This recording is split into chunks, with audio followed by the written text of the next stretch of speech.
Hey guys, tonight we begin a journey through time, back to an era when winter was not just a season, but something sacred.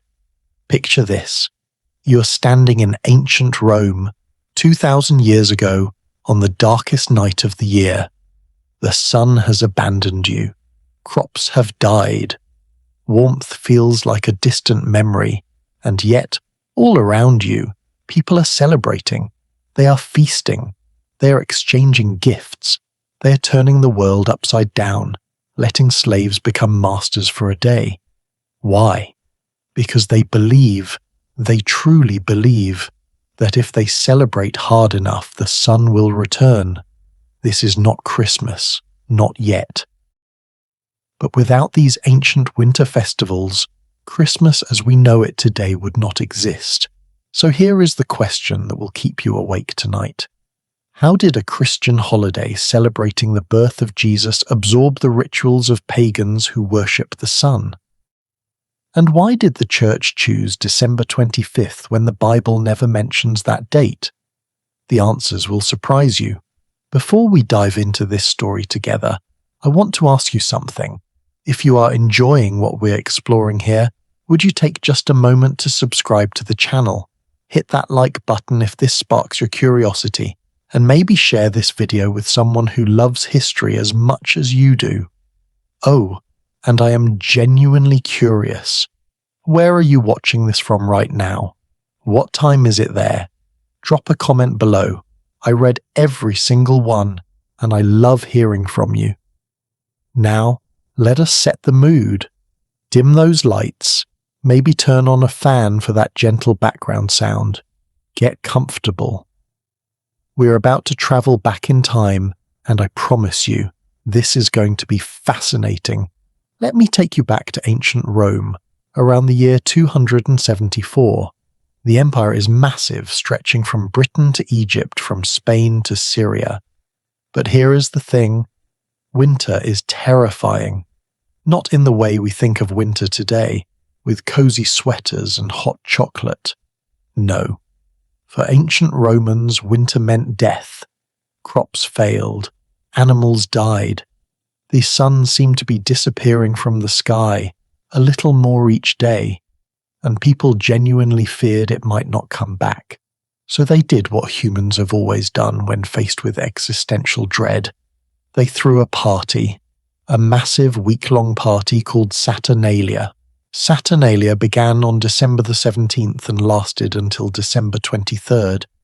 It honored Saturn, the god of agriculture, the deity who supposedly ruled during a golden age when life was easy and everyone was equal. And for those 7 days, Romans tried to recreate that golden age. Social norms were flipped upside down. Slaves could speak freely to their masters. Some were even served by them at dinner. Courts and schools closed. Work stopped. People wore colourful, informal clothes instead of their usual togas. They gambled openly in the streets, which was normally illegal. And they exchanged gifts, usually small items like candles or clay figurines. But Saturnalia was not the only winter celebration. Just after it ended on December 25th, Romans celebrated something else. The birthday of Sol Invictus, the unconquered sun. This was a newer holiday, established by Emperor Aurelian in 274. It marked the moment when the days started getting longer again after the winter solstice. The sun was fighting back. It was being reborn. Now, imagine you are a Roman citizen during this time. You've just spent a week feasting, drinking, giving gifts and celebrating the god Saturn. Then, on December 25th, you honor the sun god because the darkest days are finally behind you. Life feels hopeful again. This is the world that early Christians walked into. But wait, there is more to this story. Romans were not the only ones celebrating winter. Far to the north, in what we now call Scandinavia and Germany, the Germanic peoples had their own midwinter festival, Yule.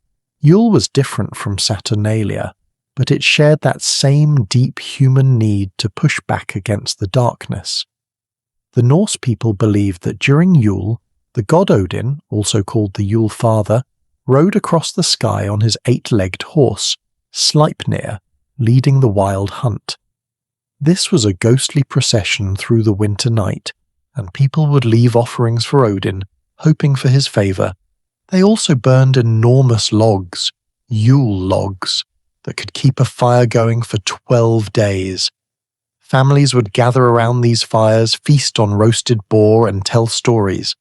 The Yule ham, in fact, comes from this tradition, because the boar was sacred to Freyr, the Norse god of fertility and abundance. And here is something fascinating. The Yule celebrations lasted 12 days. Sound familiar? That is where we get the 12 days of Christmas.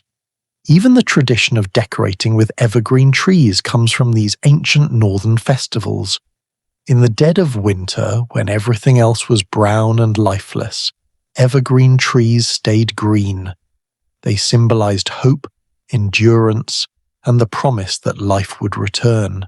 The Slavic people too had their own winter solstice traditions. They celebrated Karachun, a festival honoring Chernoborg, the dark god associated with winter and death. On the winter solstice, they believed the dark forces were at their strongest. So they lit fires in cemeteries and at crossroads to keep their deceased loved ones warm. They prepared feasts for the dead. And then, the very next day, they celebrated the rebirth of the white god, the sun god, who triumphed over darkness and brought light back to the world. Do you see the pattern here?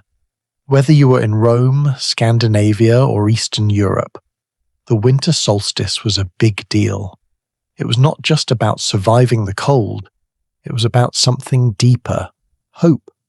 It was about believing that even in the darkest moment, light will return. That even when everything seems dead, life will come back. Now here is the thing that blows my mind. All of these festivals, Saturnalia, Yule, Karachun, they were not sad or somber. They were joyous. They were loud. They were full of food, drink, music, and laughter. People understood that when life gets hard, you need community. You need celebration. You need to remind yourself that this darkness is temporary, and this is the world that Christianity entered.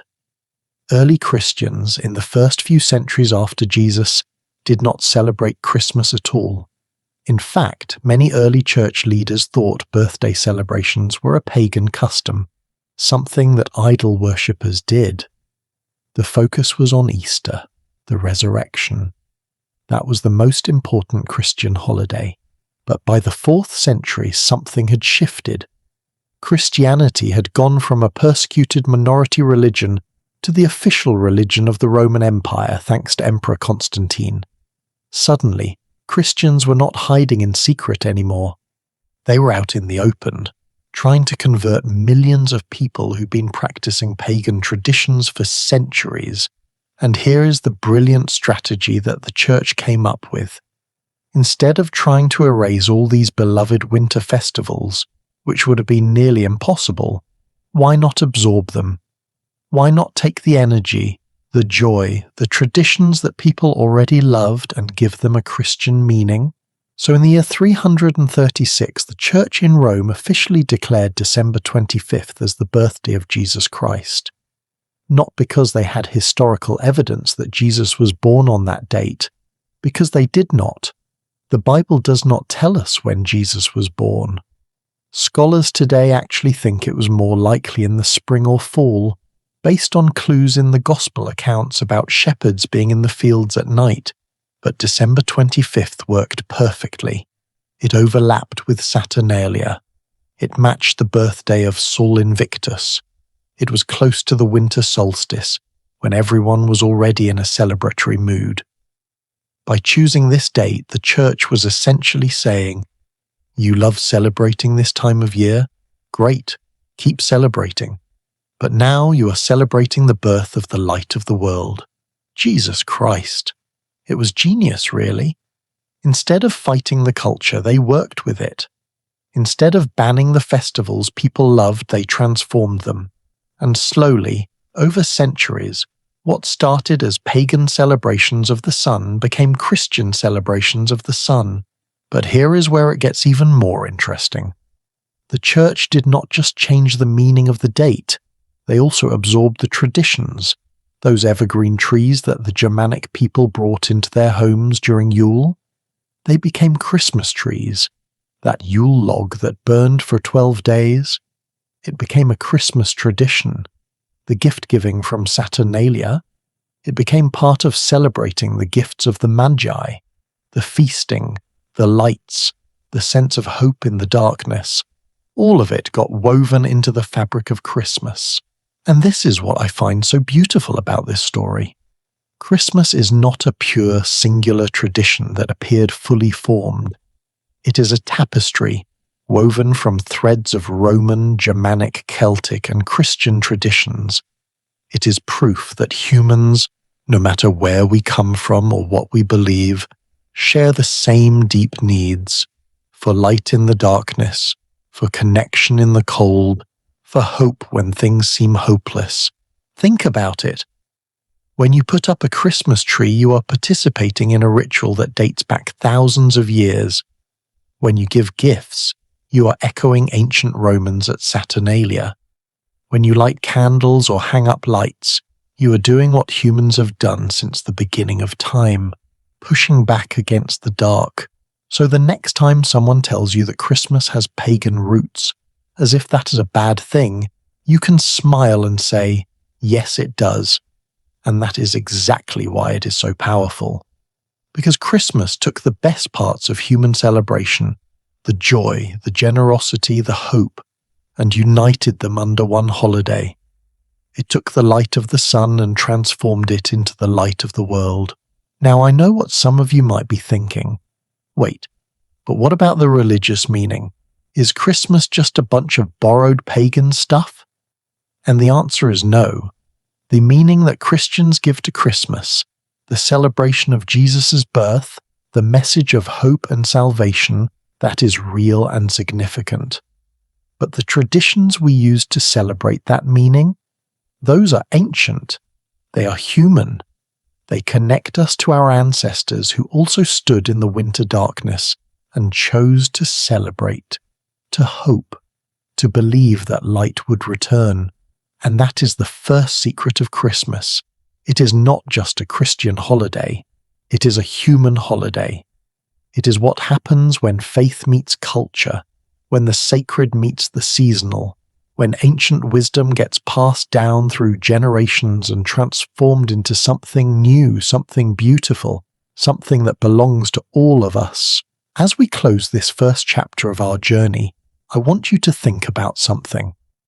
The next time you are celebrating Christmas, whether you are religious or not, whether you're putting up decorations or just enjoying the festive atmosphere, remember that you are part of a tradition that is thousands of years old.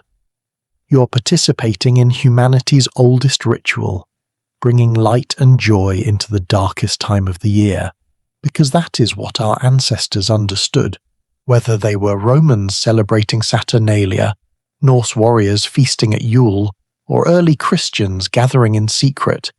The darkness is real, but it is not forever. The sun always comes back. The light always returns. And until it does, we have each other. We have our fires, our feasts, our stories, our songs. We have hope. And in our next part, we're going to dive even deeper into this mystery. We're going to answer that question I posed at the beginning. Why December 25th?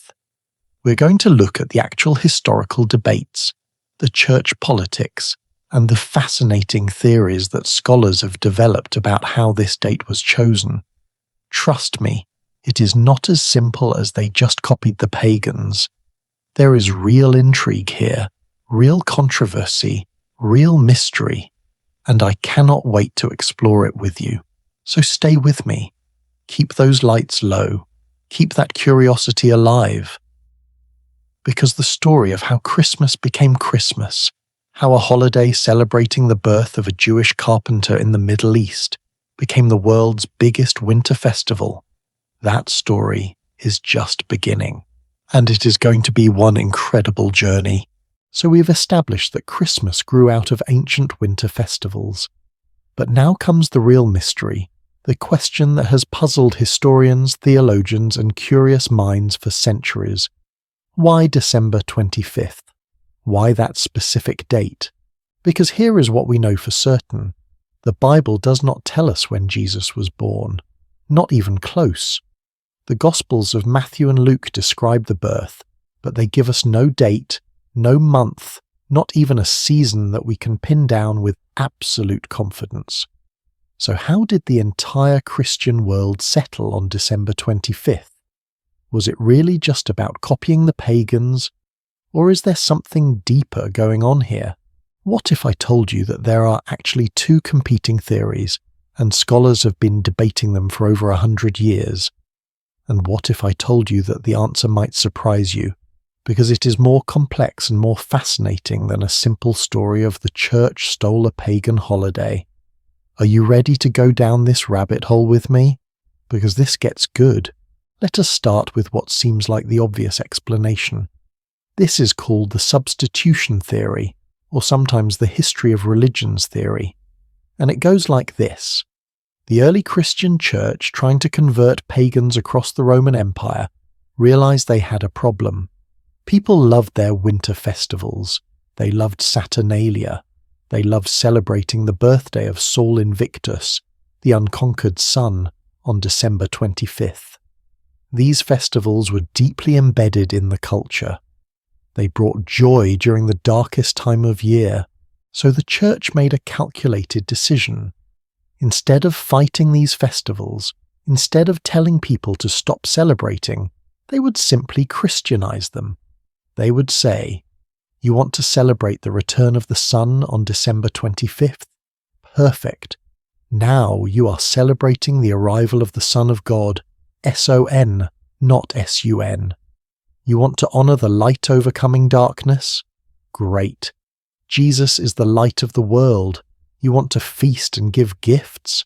Wonderful. We will connect that to the generosity of God giving humanity His Son." It was brilliant marketing, really. And for a long time, this was the theory that most historians accepted. It made sense. We know that the church did absorb and transform pagan practices throughout history.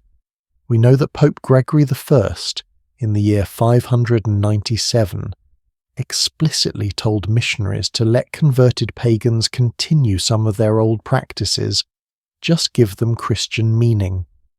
We've written evidence of this strategy, and the timelines seem to support it. The birthday of Sol Invictus was officially established by Emperor Aurelian in the year 274. The earliest clear evidence we have of Christians celebrating Christmas on December 25th comes from the year 336, when it appeared in a Roman calendar. So it looks like the pagan holiday came first, and Christians borrowed the date. But then, in the 20th century, some scholars started questioning this neat and tidy explanation. They started digging deeper into ancient texts, into early Christian writings, into the way that ancient people thought about time and theology. And they discovered something fascinating. There might be another explanation entirely. This is called the calculation theory, or the integral age theory. And it is based on an ancient Jewish belief that has nothing to do with paganism at all. Here is how it works. In ancient Jewish tradition, there was a belief that great prophets died on the same date they were conceived. Think about that for a moment. Not the same date they were born, the same date they were conceived. The day they came into existence in the womb was the same day they would leave this world. Now, early Christians believed that Jesus died on March 25th. This date appears in multiple early Christian calendars and texts. It was associated with the spring equinox in the Roman calendar. And if you follow the ancient Jewish logic, if Jesus died on March 25th, then he must have been conceived on March 25th. Are you following me? If Jesus was conceived on March 25th and a pregnancy lasts 9 months, then when would he have been born? Count it out with me. March to April is 1 month. April to May is 2 months. May to June is 3. June to July is 4. July to August is 5. August to September is 6. September to October is 7. October to November is 8. November to December is 9 months. December 25th. Mind blown, right? This theory suggests that Christians arrived at December 25th not by copying pagans, but by doing their own theological mathematics.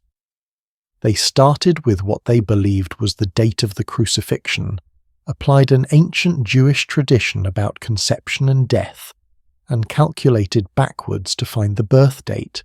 And here is the thing that really makes this theory credible. We have evidence that Christians were doing this calculation as early as the year 200, more than 70 years before Emperor Aurelian even established the feast of Sol Invictus. A Christian writer named Tertullian, writing around the year 200, mentions March 25th as the date of Christ's death and connects it to his conception. Another writer, Hippolytus of Rome, writing around the year 204, calculated Christ's birth as December 25th based on similar logic. So which theory is correct?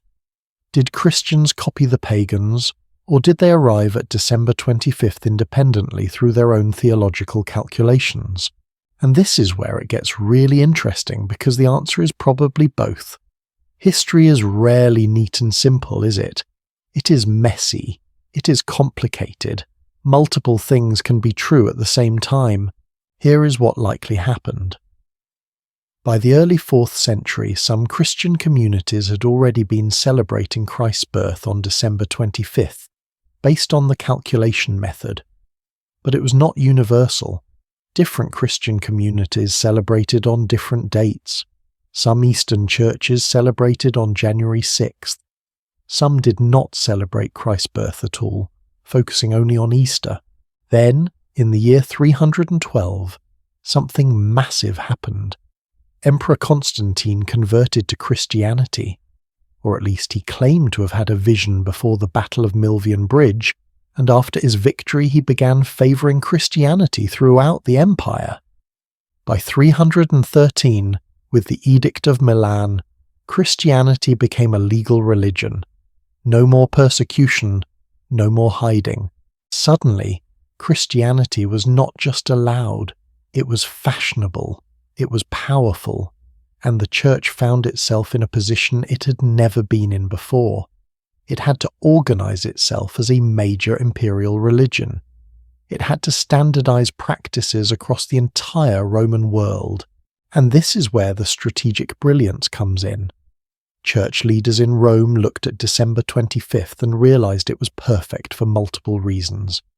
Yes, some Christian communities had already calculated this as Christ's birth based on the conception theory. But also, yes, it happened to fall right in the middle of the most popular pagan festivals of the year. It was close to the winter solstice, when people were already in a celebratory mood. It overlapped with Saturnalia, with the feast of Sol Invictus, with all these joyous pagan traditions, so the church made it official. December 25th became the universal date for celebrating Christ's birth, and whether the date came first from theological calculation or from pagan festivals, the effect was the same. Christmas absorbed all that festive energy. It became a time of feasting, gift-giving, celebrating light in darkness, all the things that humans had been doing during midwinter for thousands of years. But here is what I find most beautiful about this.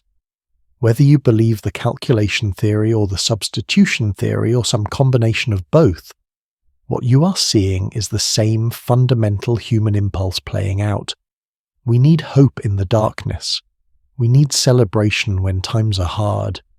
We need to believe that light will overcome the dark, that life will triumph over death. The pagans expressed this by celebrating the returning sun. The Christians expressed it by celebrating the Son of God bringing salvation. Different religions, different symbols, but the same deep human need. And you know what? I think that is okay. I think that is actually beautiful, because it means Christmas is not about one culture conquering another, or one religion erasing another. It is about humans recognizing our shared needs and finding ways to meet them together. Now, I want to address something that might be bothering some of you. Maybe you're thinking, but wait, if Jesus was not really born on December 25th, does that mean Christmas is fake? Does that mean it is not real? And my answer is this: does it matter? Think about it. We celebrate birthdays, right? But when you celebrate your birthday, are you celebrating the exact moment you emerge from the womb? No. You are celebrating your life, your existence, the fact that you are here and the people who love you are grateful for that. The specific date is just a marker, a moment we have all agreed upon to gather together and express something meaningful. Christmas is the same thing. Whether Jesus was born on December 25th or not, Christians are not celebrating a date on a calendar. They are celebrating an idea, a belief, a story that has meaning for them, that God loved humanity enough to become human, to walk among us, to show us a path to hope and redemption. And non-Christians who celebrate Christmas, they are celebrating the same human values that our ancestors celebrated during Saturnalia and Yule: generosity, family, light overcoming darkness, the triumph of hope over despair. The date is just when we have all agreed to do it together. And there is something powerful about that, about the whole world pausing at the same time to celebrate these values. But let us talk about the controversy for a moment, because this date debate has caused real arguments throughout history, and some of these arguments got intense. In the Eastern Orthodox Church, some communities still celebrate Christmas on January 7th, not December 25th. Why? Because they follow the older Julian calendar instead of the Gregorian calendar that most of the world uses. When Pope Gregory XIII reformed the calendar in 1582 to make it more astronomically accurate, the Orthodox churches said, "No thank you, we are keeping the old calendar." So their December 25th lands on our January 7th. This is not just a quirky historical footnote. This represents a real theological and cultural division that has lasted for over 400 years. Christmas became a marker of identity, of which branch of Christianity you belong to. And then there are the Protestant reformers. Martin Luther, in the early 1500s, had complicated feelings about Christmas. On one hand, he loved the idea of celebrating Christ's birth. On the other hand, he hated how commercialized and rowdy Christmas had become. He saw people drinking too much, gambling, being irreverent. Sound familiar? We still have these debates today. Luther actually tried to shift gift-giving from December 6th, St. Nicholas Day, which we will talk about soon, to December 25th. He created the figure of the Christ Kindle, the Christ child, as a Protestant alternative to the Catholic saint. But guess what happened? People just kept celebrating both days. They wanted more reasons to give gifts, not fewer. And speaking of controversy, we cannot ignore the fact that some Christians throughout history have rejected Christmas entirely, precisely because of its pagan connections. The Puritans in the 1600s banned Christmas in England and in the American colonies. They said it was too pagan, too Catholic, too festive. We will dive deep into that story later, but just know, the debate about whether Christmas is too pagan is not new. It has been raging for centuries. So where does this leave us? After all this history, after all these theories and debates, what can we actually say about December 25th? Here is my take. December 25th is a date that works. It works spiritually for Christians who want to celebrate the birth of their Saviour. It works culturally for people who want to gather with loved ones during the darkest time of year. It works psychologically for humans who need hope and light when the world feels cold and dark. Did the church choose it strategically? Probably. Did they calculate it theologically? Maybe. Did they borrow from pagan festivals? Almost certainly. But does any of that diminish the meaning that billions of people have found in this holiday? Not at all. Because here is the secret that history teaches us. Meaning is not diminished by complexity. Truth is not weakened by multiple origins. The fact that Christmas is a tapestry woven from many threads, Jewish theology, Roman festivals, Germanic traditions, Christian faith, that makes it richer, not poorer. It makes it more human, not less divine. And that is what I hope you take away from this part of our journey. Christmas is not simple. Its origins are not pure. But that is exactly what makes it so powerful. It is a holiday that has absorbed the best of human celebration from multiple cultures, multiple faiths, multiple traditions, and woven them together into something that speaks to something universal in the human heart. The need for light, the hope for renewal, the celebration of love and generosity and connection. Those needs do not belong to any one religion or culture. They belong to all of us. And Christmas, in all its complexity and controversy, has become a time when we can all express those needs together. In our next part, we're going to get even more specific. We're going to look at exactly how those pagan traditions got absorbed into Christmas. How did evergreen trees become Christmas trees? Why do we kiss under mistletoe? What is the deal with the Yule log? Each of these traditions has a story, and trust me, some of them are wild. We're talking about Celtic druids, Norse gods, and medieval Christians all colliding in the most fascinating ways. So stay with me. We're just getting started on this journey through the hidden history of Christmas, and I promise you, every part of this story will change the way you see the holiday forever. Picture yourself walking into someone's home during Christmas. What do you see?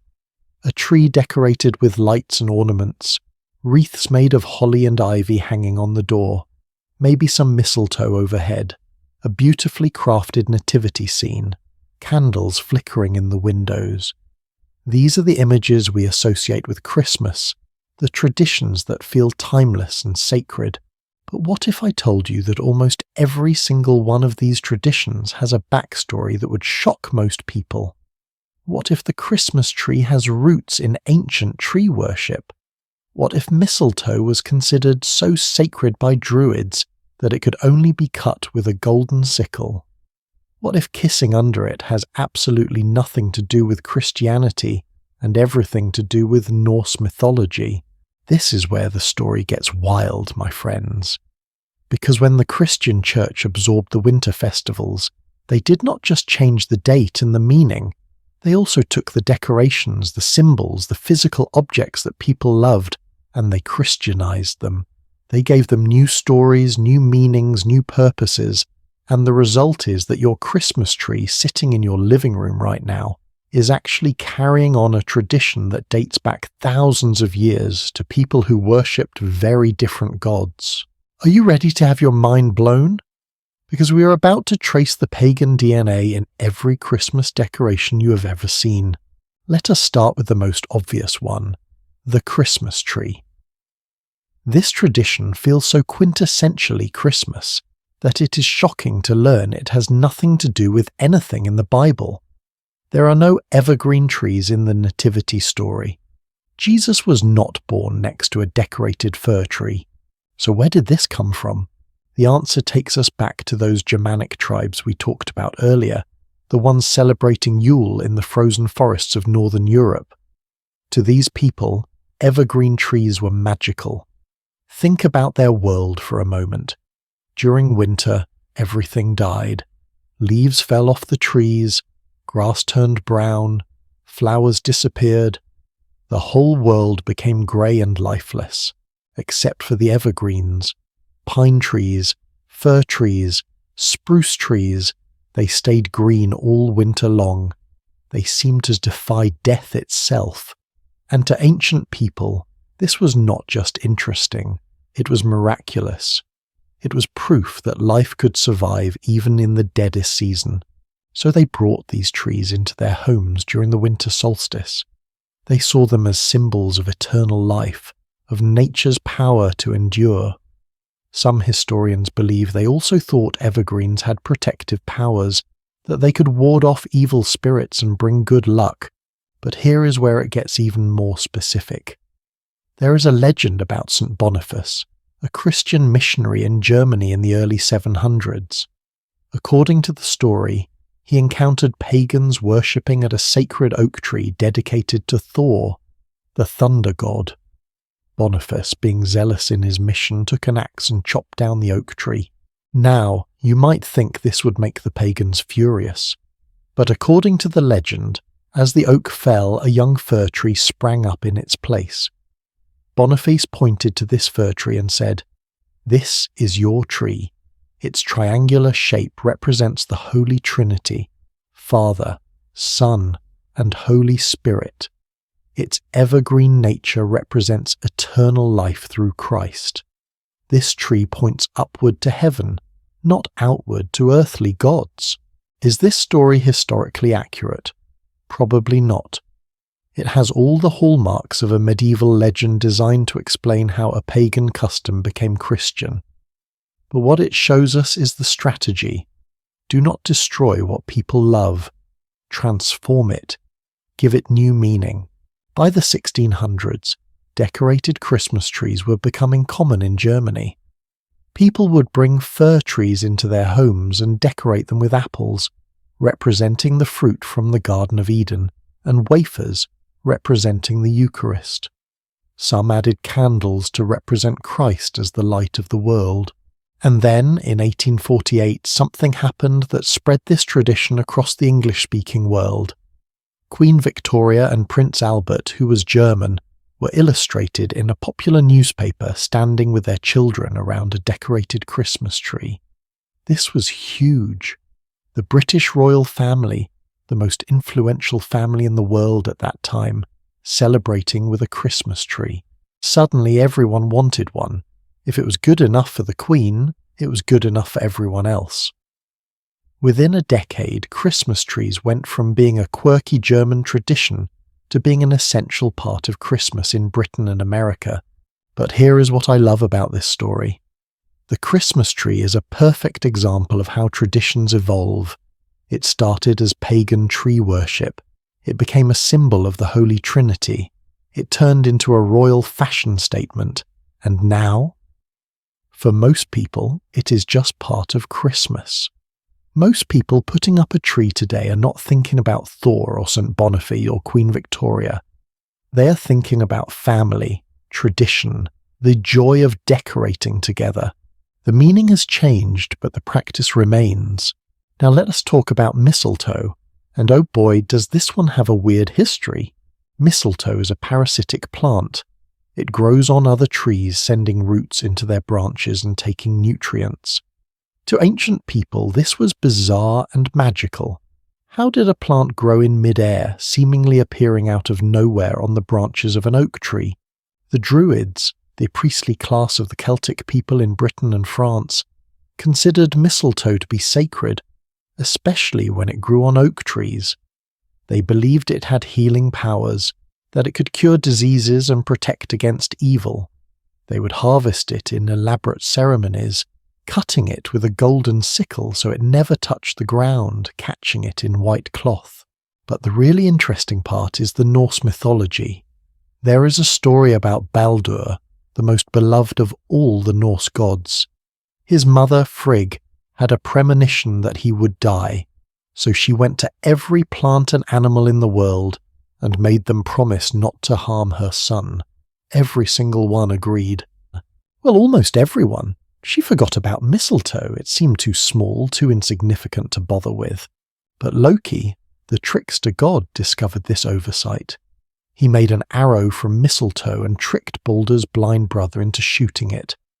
Baldur died, and the whole world mourned. Eventually the gods managed to bring Baldur back to life, and Frigg was so grateful that she declared mistletoe a symbol of love. She decreed that anyone passing under it should receive a kiss. And that, my friends, is why we kiss under the mistletoe. not because of anything in Christian tradition, because of a Norse myth about a trickster god and a tragic murder. The church tried to ban mistletoe for centuries, specifically because it was so clearly pagan. In England, many churches refused to allow it in their Christmas decorations well into the 1800s. It was seen as too superstitious, too connected to pre-Christian beliefs, but people loved it anyway. The custom persisted, and eventually, like so many other pagan traditions, the church just gave up fighting it and let it become part of the Christmas celebration. Now holly and ivy. These two plants show up in Christmas carols, in wreaths, in decorations everywhere, and they too have pagan origins. The Romans used holly during Saturnalia. They would decorate their homes with it and give each other holly wreaths as gifts. They believed it had protective powers, that it could ward off evil spirits and lightning strikes. Some Romans even believed that holly represented the god Saturn himself. The Druids also used holly. In their tradition, holly represented the masculine energy of winter, strong, enduring, protective. Ivy, on the other hand, represented the feminine energy, soft, clinging, nurturing. Together they symbolized the balance of male and female, the harmony necessary for life to continue. When Christianity came to Britain, the church gave holly a new story. They said the sharp leaves represented the crown of thorns that Jesus wore during the crucifixion. The red berries represented his blood. Ivy came to symbolize eternal life and the need for humans to cling to God for support. See the pattern? The physical objects stayed the same, only the story changed. But let me tell you about one of the most fascinating transformations, the Yule log. We touched on this briefly before, but the full story is incredible. In the Norse and Germanic traditions, the Yule log was not a small decorative piece of wood. It was enormous, as large as a tree trunk. Families would select a massive log, usually from an oak or ash tree, drag it into their home, and light it on fire in the hearth. The goal was to keep it burning for all 12 days of Yule. This was not just about heat. It was a ritual. The ashes from the Yule log were believed to have magical properties. People would scatter them on their fields to ensure a good harvest. They would keep some to protect the house from lightning and evil spirits. They would use them in medicine. When Christianity spread north, this tradition was too beloved to eliminate, so it was Christianized.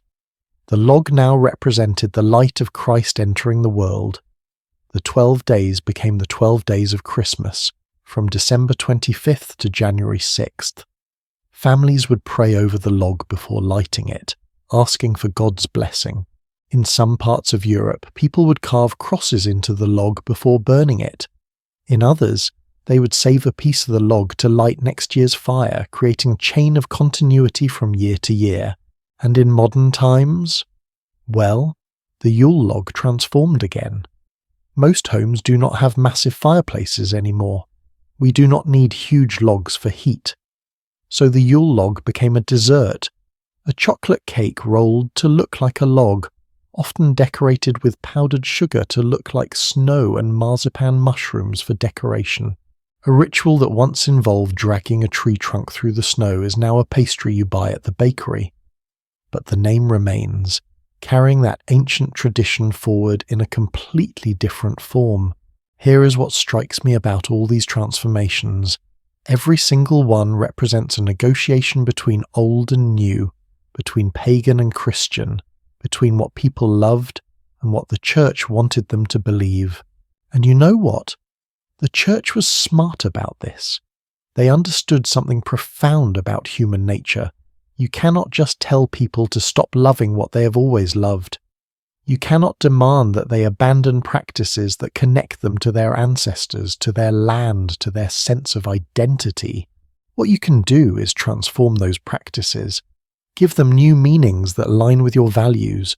Let people keep the forms they love while changing the content. This is not weakness. This is wisdom. This is understanding that tradition matters, that ritual matters, that the physical objects and practices we use to mark sacred time are important to us in ways that go beyond mere theology. But there is a flip side to this story, and we need to talk about it, because not everyone thought this was a good idea. Not everyone was happy about all this pagan influence in Christianity. There were Christians from the very beginning who argued that absorbing pagan traditions was dangerous. They said it diluted the faith, that it compromised the purity of Christian worship, and this tension has never really gone away. Even today, there are Christians who refuse to have Christmas trees because they see them as pagan. There are churches that will not allow holly or mistletoe in their decorations. There are people who argue that we should strip away all these traditions and get back to a pure celebration of Christ's birth. And honestly, I understand that perspective. If you believe that Christianity should be separate from all pagan influence, then yeah, the Christmas tree is a problem. Mistletoe is a problem. Even the date itself is a problem. But here is my question. Is purity possible? Is it even desirable? Because when you trace back almost any religious tradition, you find layers. You find influences from other cultures, other beliefs, other times. Religious practices are not created in a vacuum. They emerge from real communities of real people who are influenced by everything around them. Judaism was influenced by Babylonian and Egyptian traditions. Christianity was influenced by Judaism, by Greek philosophy, by Roman culture. Islam was influenced by both Judaism and Christianity. Every religion is a tapestry, woven from many threads. And maybe that is okay. Maybe that is even beautiful. Maybe the fact that Christmas contains echoes of Saturnalia and Yule and Celtic tree worship is not a bug. It is a feature. It shows that Christianity did not try to erase everything that came before it. It engaged with it. It transformed it. It created something new from something old. Think about it this way. When you put up a Christmas tree, you are participating in a tradition that connects you to Germanic tribes in ancient forests, to medieval Christians telling stories about St. Boniface, to Queen Victoria and her family, to your own parents and grandparents who taught you how to decorate. That tree is not just a decoration.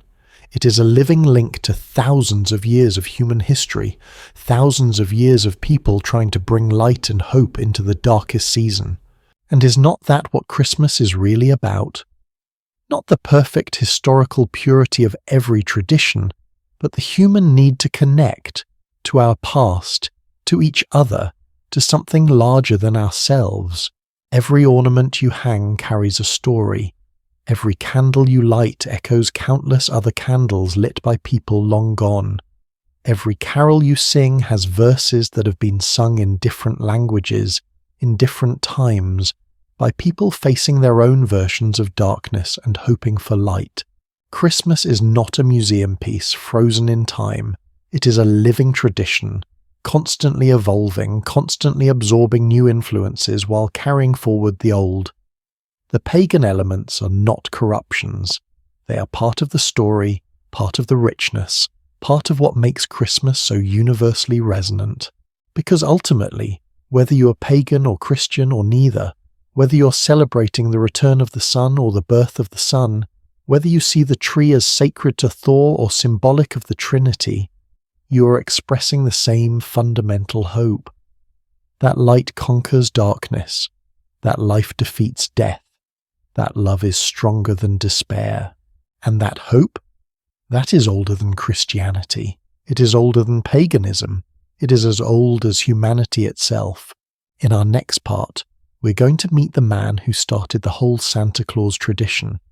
And let me tell you, the real St. Nicholas was nothing like the jolly elf we imagine today. He was a fiery bishop who allegedly punched a heretic in the face, who was imprisoned and tortured, who gave away his entire fortune to help the poor. His story is dramatic, controversial, and absolutely fascinating. And understanding who he really was will completely change how you think about Santa Claus. So keep those eyes open just a little longer.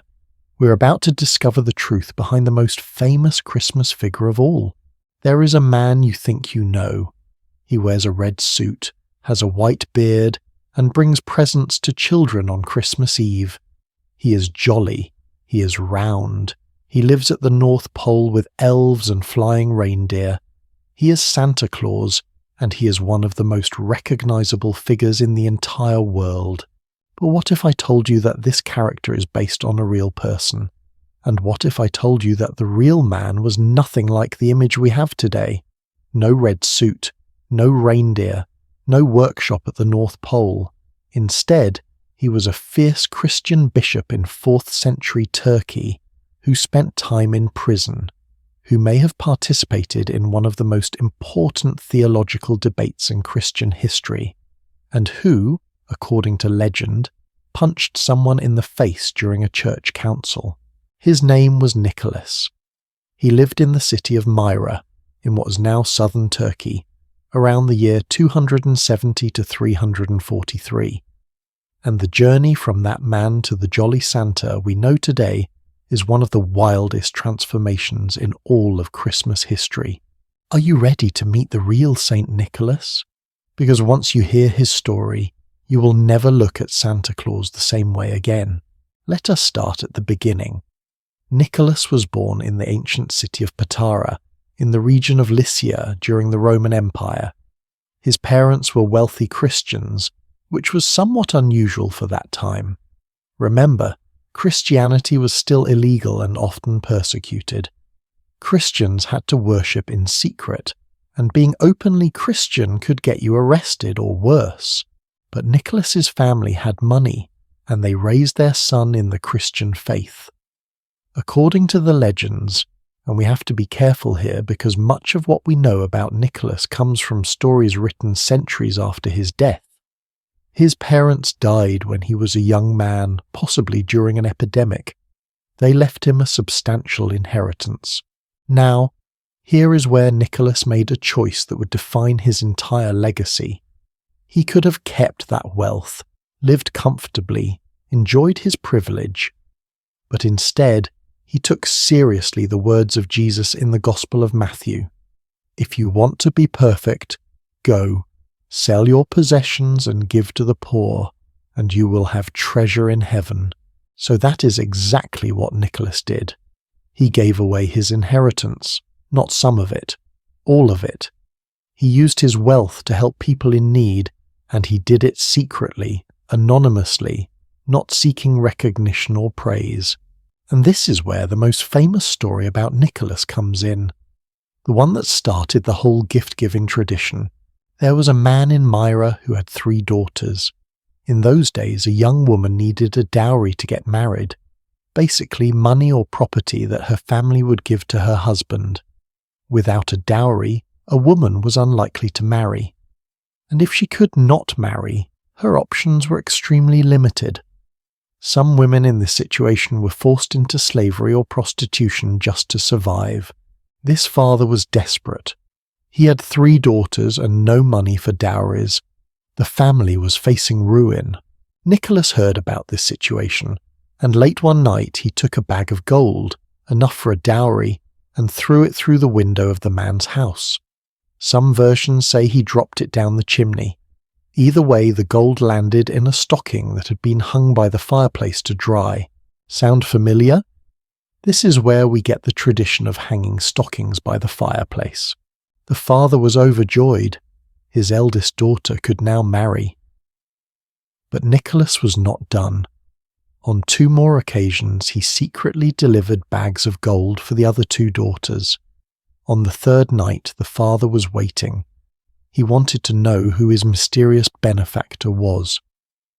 When he caught Nicholas in the act, Nicholas made him promise not to tell anyone. He did not want recognition. He did not want praise. He just wanted to help. But of course the story got out, and it spread. And over time, Nicholas became famous for his secret gift-giving, his generosity to the poor, his special care for children. But Nicholas was not just a kind philanthropist.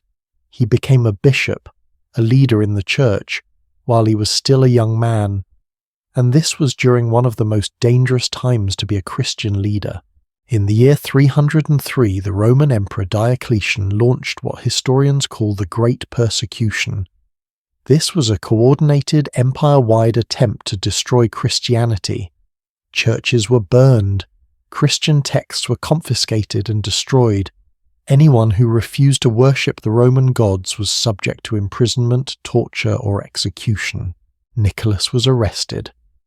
As a bishop, he was a high-value target, and according to historical accounts, he spent years in prison. He was beaten. He was tortured. Forensic analysis done on relics believed to be his bones in the 1950s revealed a broken nose that had partially healed, consistent with being struck in the face repeatedly. This was not a jolly, laughing figure bringing toys to children. This was a man who suffered for his faith, who endured physical abuse, who faced the possibility of execution every single day. But in the year 313, everything changed. Emperor Constantine issued the Edict of Milan, which legalized Christianity throughout the Roman Empire. Suddenly, Christians could worship openly. Prisoners like Nicholas were released. The persecution was over. Nicholas returned to Myra and resumed his work as bishop. But the church now faced a different kind of challenge. Without external persecution to unite them, Christians began arguing among themselves about theology, about what exactly they believed about Jesus. And this brings us to one of the most controversial, and honestly, most entertaining stories about Nicholas. In the year 325, the Emperor Constantine called a massive church council in the city of Nicaea. This was the Council of Nicaea, one of the most important gatherings in Christian history. Bishops from all over the empire came together to settle theological disputes and create a unified statement of Christian belief. The big debate was about the nature of Jesus. A priest named Arius was teaching that Jesus was not fully divine, that he was created by God the Father and was therefore subordinate to him. Most of the other bishops disagreed strongly. They believed Jesus was fully God, co-eternal with the Father. According to legend, and this is important to note because we do not have contemporary written evidence of this, Nicholas was at this council, and during the debate, Arius was presenting his views. Nicholas was listening, getting more and more agitated, and then, unable to control himself, Nicholas stood up, walked across the room and punched Arius in the face. Can you imagine? A bishop at one of the most important church councils in history resorting to violence. The other bishops were shocked. They stripped Nicholas of his bishop's robes and threw him out of the council. Some versions say he was briefly imprisoned again, but then, again, according to legend, Jesus and Mary appeared to Nicholas in a vision, gave him back his bishop's robes, and the council reinstated him. Now, is this story true? Probably not. Historians are pretty skeptical. The earliest written versions of this story do not appear until centuries later, long after Nicholas died. It has all the hallmarks of a medieval legend designed to show Nicholas as a defender of orthodox Christian doctrine. But here is what I love about this story. It shows us that even in legend, Nicholas was seen as passionate, as someone who cared deeply about what he believed, as someone willing to fight for his convictions. This was not a passive, mild-mannered character. He had fire in him, and that fire was directed at injustice. Story after story about Nicholas involves him standing up for the powerless, confronting the corrupt, protecting the vulnerable. One famous tale tells of 3 young boys who were murdered by an evil innkeeper, who then pickled their bodies in barrels to serve as food to his guests. Nicholas, through some miracle or divine insight, discovered what had happened. He not only exposed the crime, but, in some versions, brought the 3 boys back to life. This is why Nicholas became known as the patron saint of children, not just because he gave gifts, but because he protected them, defended them, rescued them from harm. Another story involves 3 innocent men who were about to be executed. Nicholas heard about this, rushed to the execution site and physically stopped the executioner's sword mid-swing. He then confronted the corrupt official who had falsely accused the men and secured their release. Are these stories literally true? We cannot say for certain.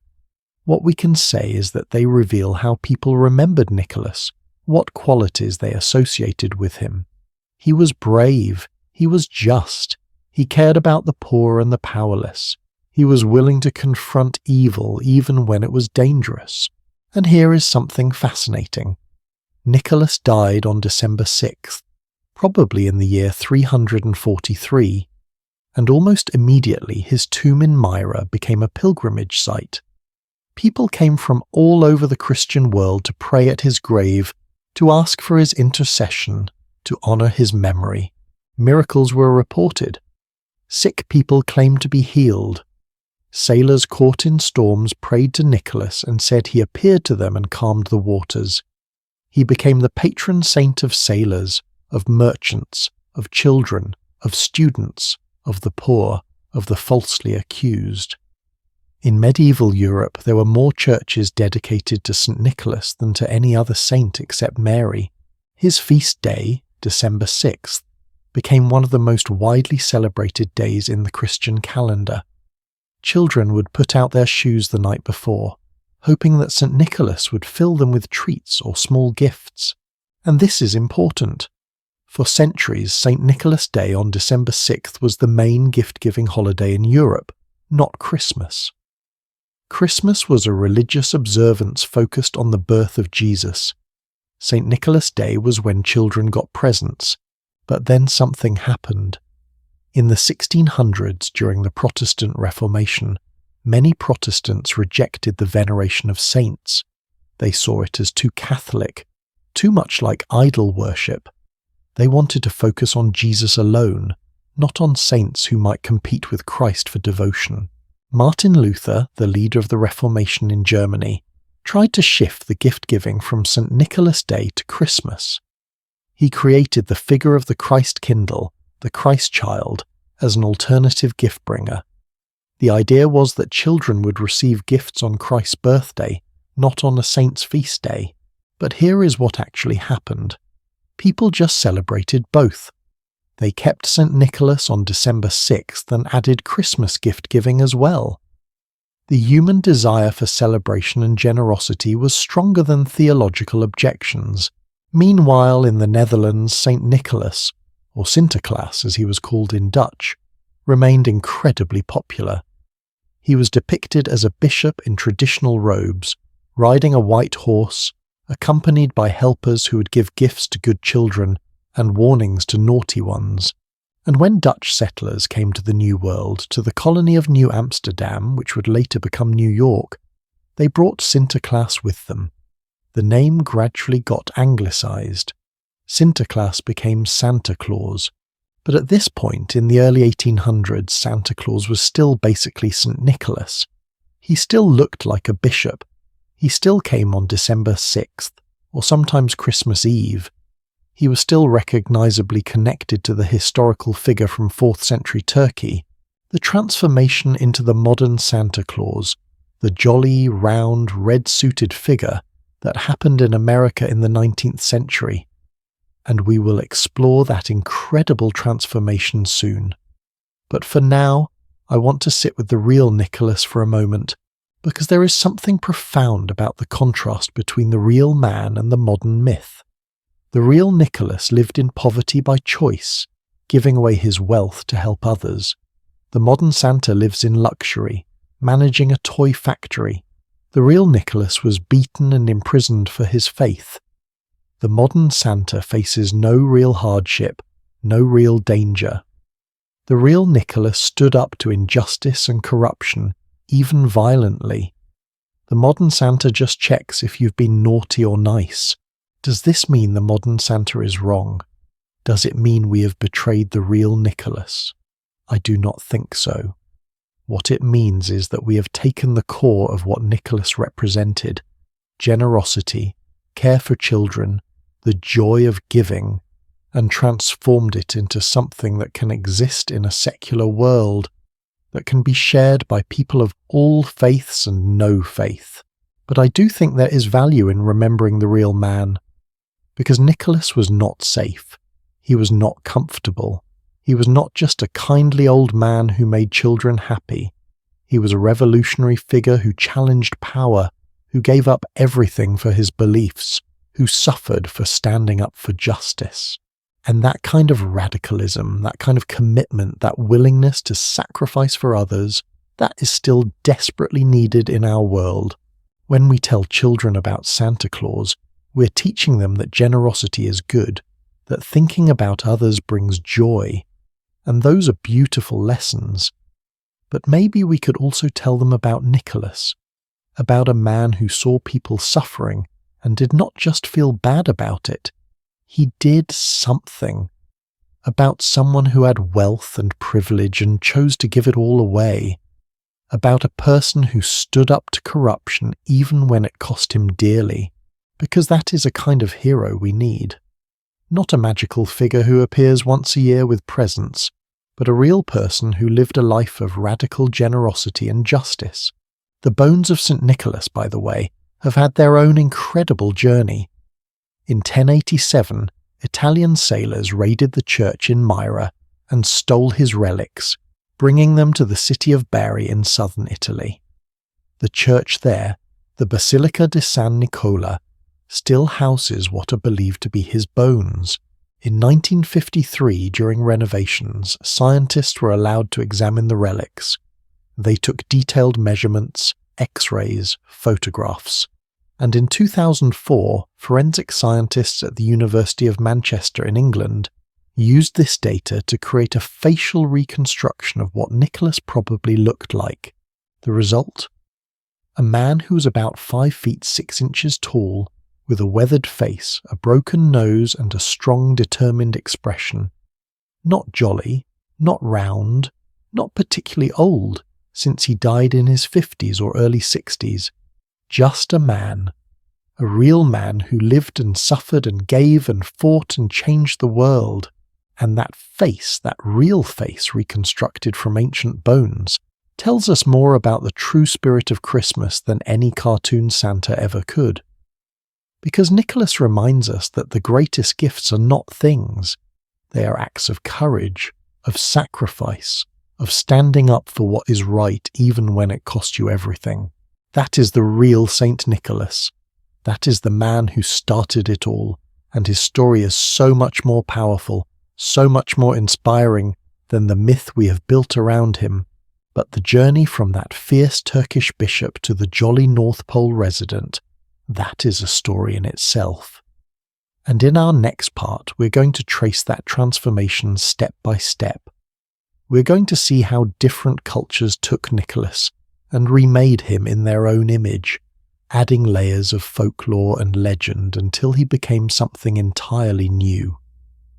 We're going to meet Father Christmas and Sinterklaas and a whole cast of gift-giving figures from around the world. And we are going to discover how they all merged together in 19th century America to create the Santa Claus we know today. So stay with me. The story's about to get even more fascinating, because if you thought the real Nicholas was surprising, wait until you see what people did with his legend. Imagine this. You are the legend of St. Nicholas, travelling across Europe over the course of 1,000 years. Every country you visit changes you. Every culture adds something new, takes something away, reshapes you to fit their own needs and beliefs. By the time you arrive in America in the 1800s, you have been transformed so many times that you barely resemble the Turkish bishop who started it all. This is what happened to Nicholas. His story spread across the medieval world like wildfire, and everywhere it went, it adapted. It absorbed local folklore. It merged with other traditions. Different countries created their own versions of Nicholas, each one reflecting their own values, their own fears, their own hopes, and the result is a dazzling array of gift-giving figures, each one descended from Nicholas but uniquely their own. Some are kind and gentle, others are terrifying, some bring gifts to good children, Others bring punishments to bad ones, and when all these different versions finally collided in 19th century America, they created something entirely new, the Santa Claus we know today.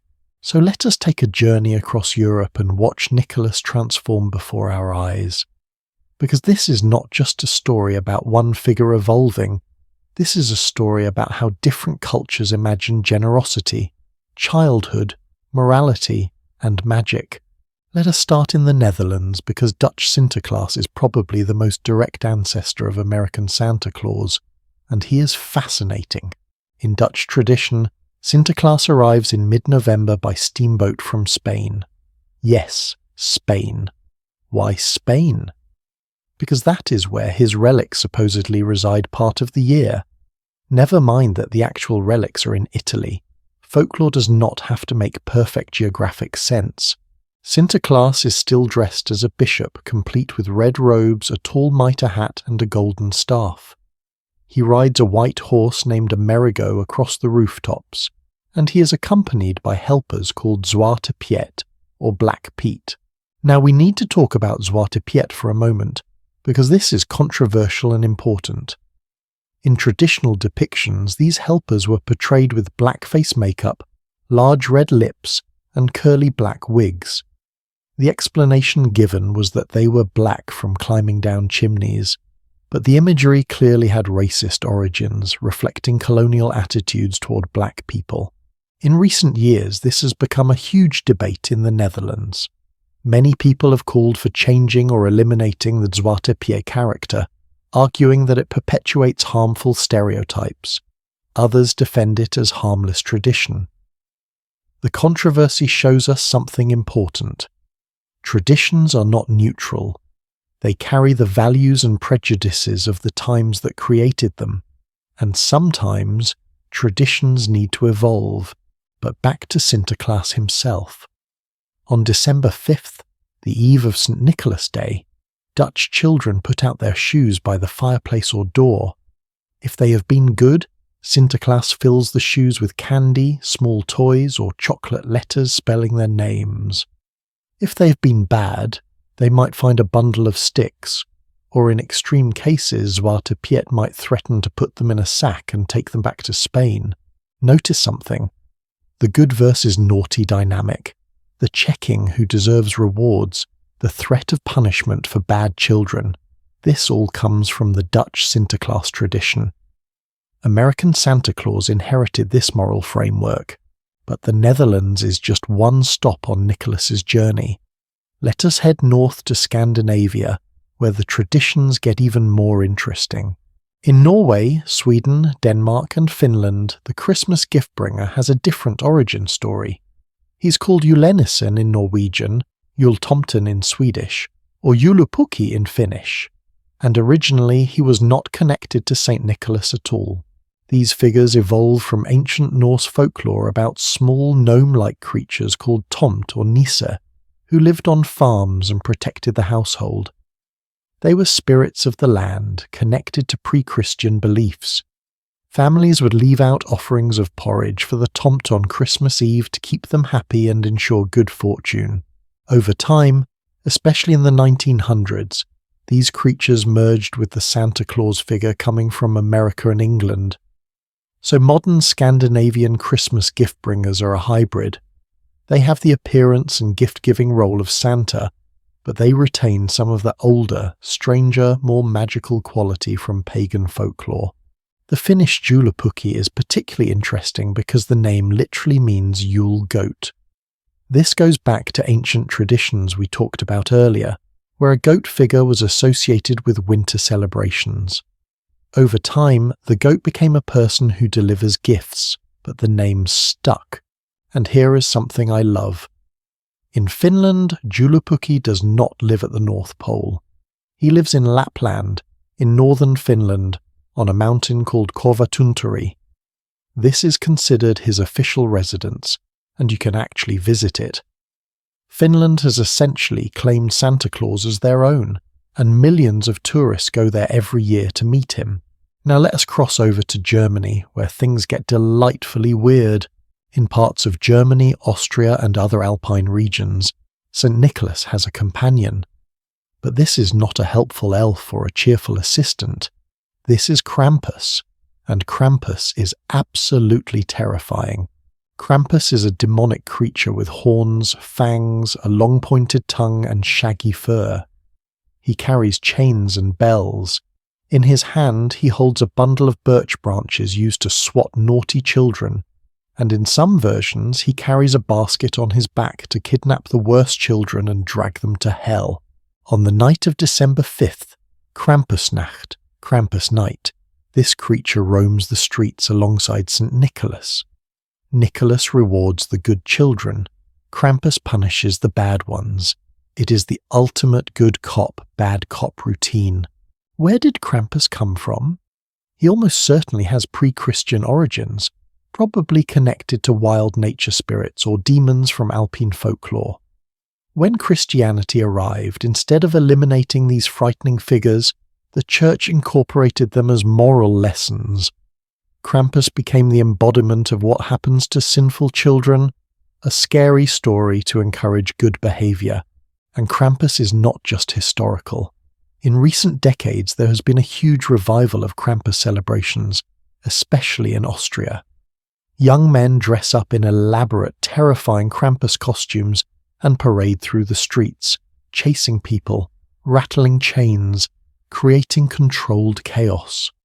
It is like Halloween and Christmas combined, and it is wildly popular. What strikes me about Krampus is how different he is from modern American Santa.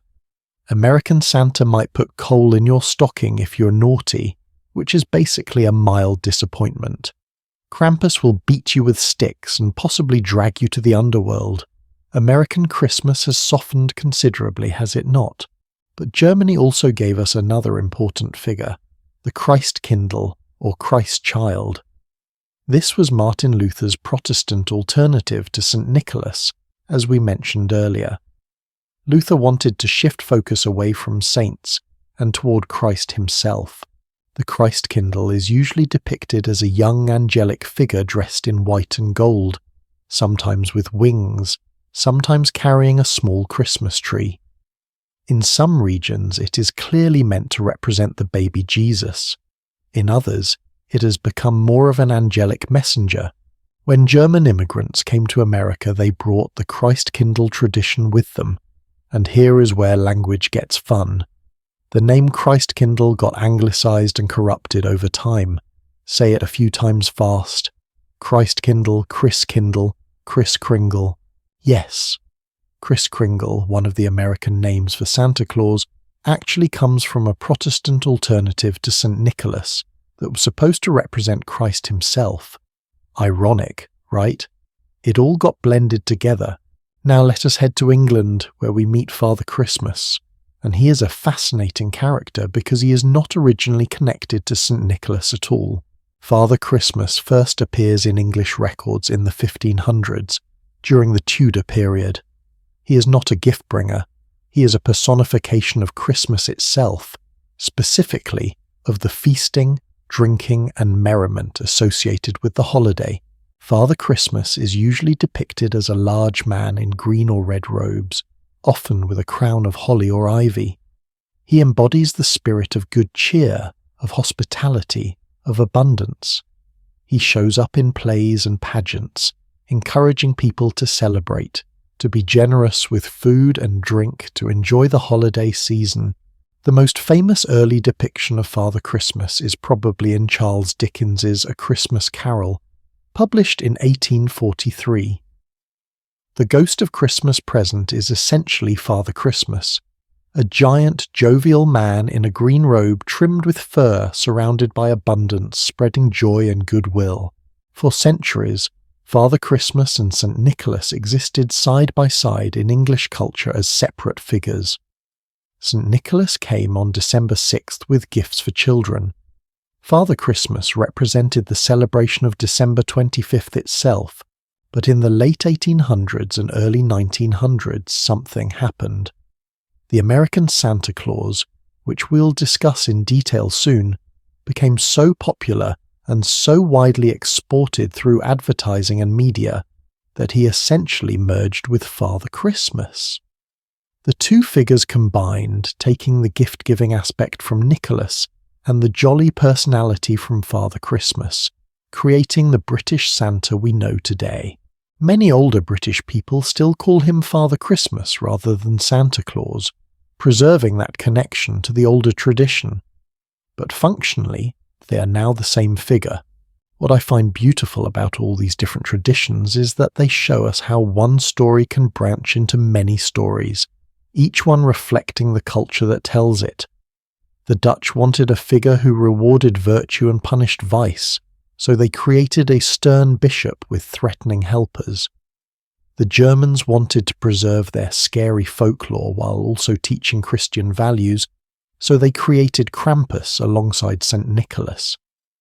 The English wanted a figure who embodied the joy and abundance of the holiday season, so they created Father Christmas.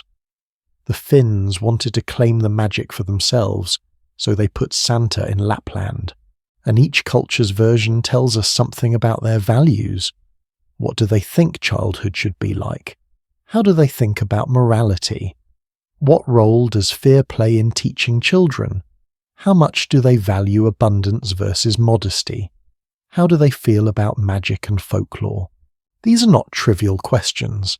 The stories we tell children shape how they see the world, and the fact that different cultures tell such different versions of the Santa story shows that there is no one right way to imagine generosity, or childhood, or the magic of giving. But here is what is really wild. All these different traditions, Dutch Sinterklaas, Scandinavian Tomte, German Christkindl, English Father Christmas, Alpine Krampus, they all came crashing together in one place, America, specifically New York City in the early 1800s. You had Dutch settlers who brought Sinterklaas. You had German immigrants who brought Christkindl and stories of forest spirits. You had English traditions of Father Christmas. You had Scandinavian folklore. And you had American writers, artists and merchants who took all of this and blended it into something new. The result was the most successful, most widely recognized, most commercially powerful version of the Santa figure ever created. American Santa Claus became a global phenomenon, exported around the world, influencing even the cultures that had their own ancient gift-giving traditions. How did this happen? How did a bunch of immigrants in New York create a figure that would eventually dominate Christmas imagery worldwide? And how did a Turkish bishop end up living at the North Pole managing a toy factory run by elves? These are excellent questions, and the answers involve poets, political cartoonists, department stores, and one of the most successful advertising campaigns in history. They involve the transformation of Christmas from a religious holiday into a commercial juggernaut. They involve the American genius for taking old traditions and reinventing them as something bold, modern, and marketable. It is a story about creativity and capitalism, about nostalgia and innovation, about how a culture creates its own mythology. And it is the story we're going to dive into next, because the creation of modern Santa Claus is one of the most fascinating examples of cultural invention in history. Within just a few decades in the 1800s, American artists and writers took scattered traditions from multiple countries and forged them into a coherent, compelling, universally recognizable figure. They gave him a specific appearance. They gave him a home address. They gave him a backstory and a mythology. They turned him into a brand before the concept of branding even really existed. And in doing so, they changed Christmas forever. Not just in America, but around the world. So stay with me. We're about to witness one of the most remarkable transformations in the entire history of Christmas. We're going to meet the poets and artists who invented modern Santa. We're going to see how their work spread across the country and eventually the globe. And we're going to understand how a holiday celebrating the birth of a poor Jewish carpenter in ancient Palestine became the biggest shopping season of the year, Because that transformation from sacred to commercial, from European traditions to American innovation, from ancient bishop to jolly elf, that is the heart of the modern Christmas story. And it is absolutely fascinating. Christmas was dying. That is not an exaggeration. By the early 1800s in England and much of Europe, Christmas had faded to almost nothing. The grand medieval celebrations were gone. The church services were still held, but they were sombre and serious.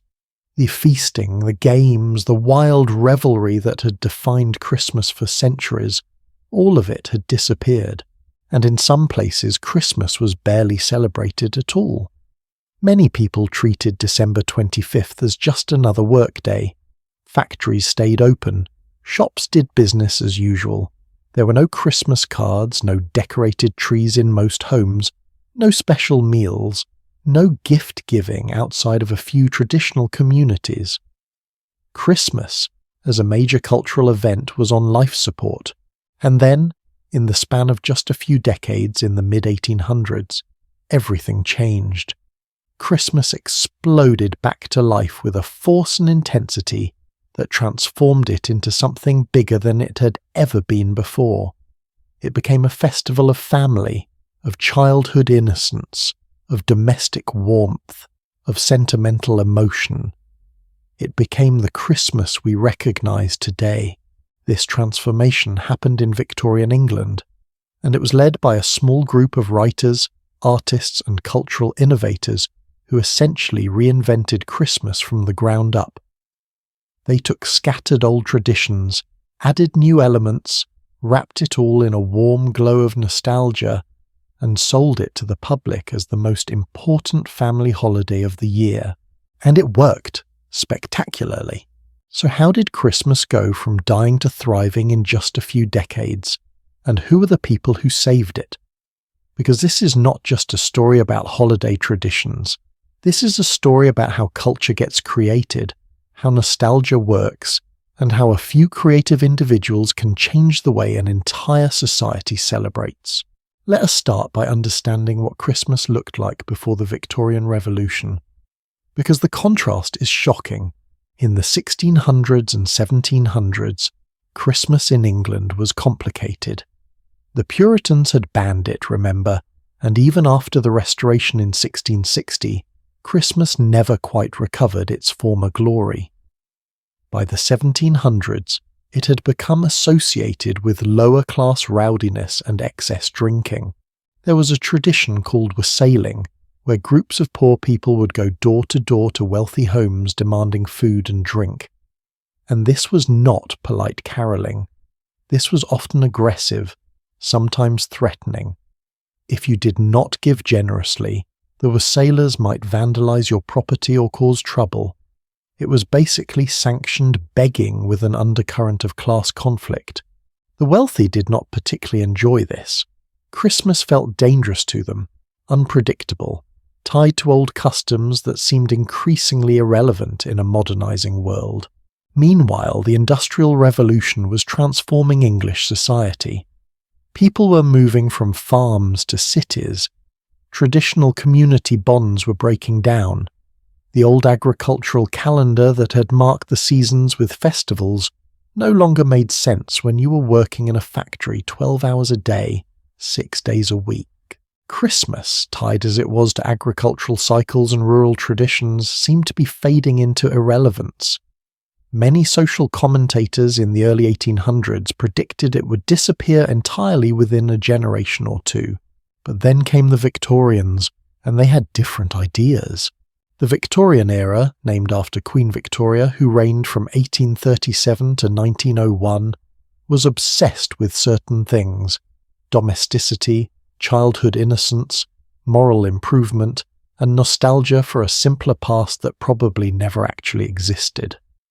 The Victorians loved the idea of the traditional English Christmas, even though that tradition had largely died out, so they decided to bring it back. But here is the clever part. They did not actually recreate the old Christmas.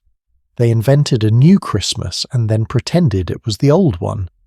They created what we might call a traditional Christmas that was actually thoroughly modern, and the person who did more than anyone else to make this happen was Charles Dickens. In December of 1843, Dickens published a short novel called A Christmas Carol. You probably know the story.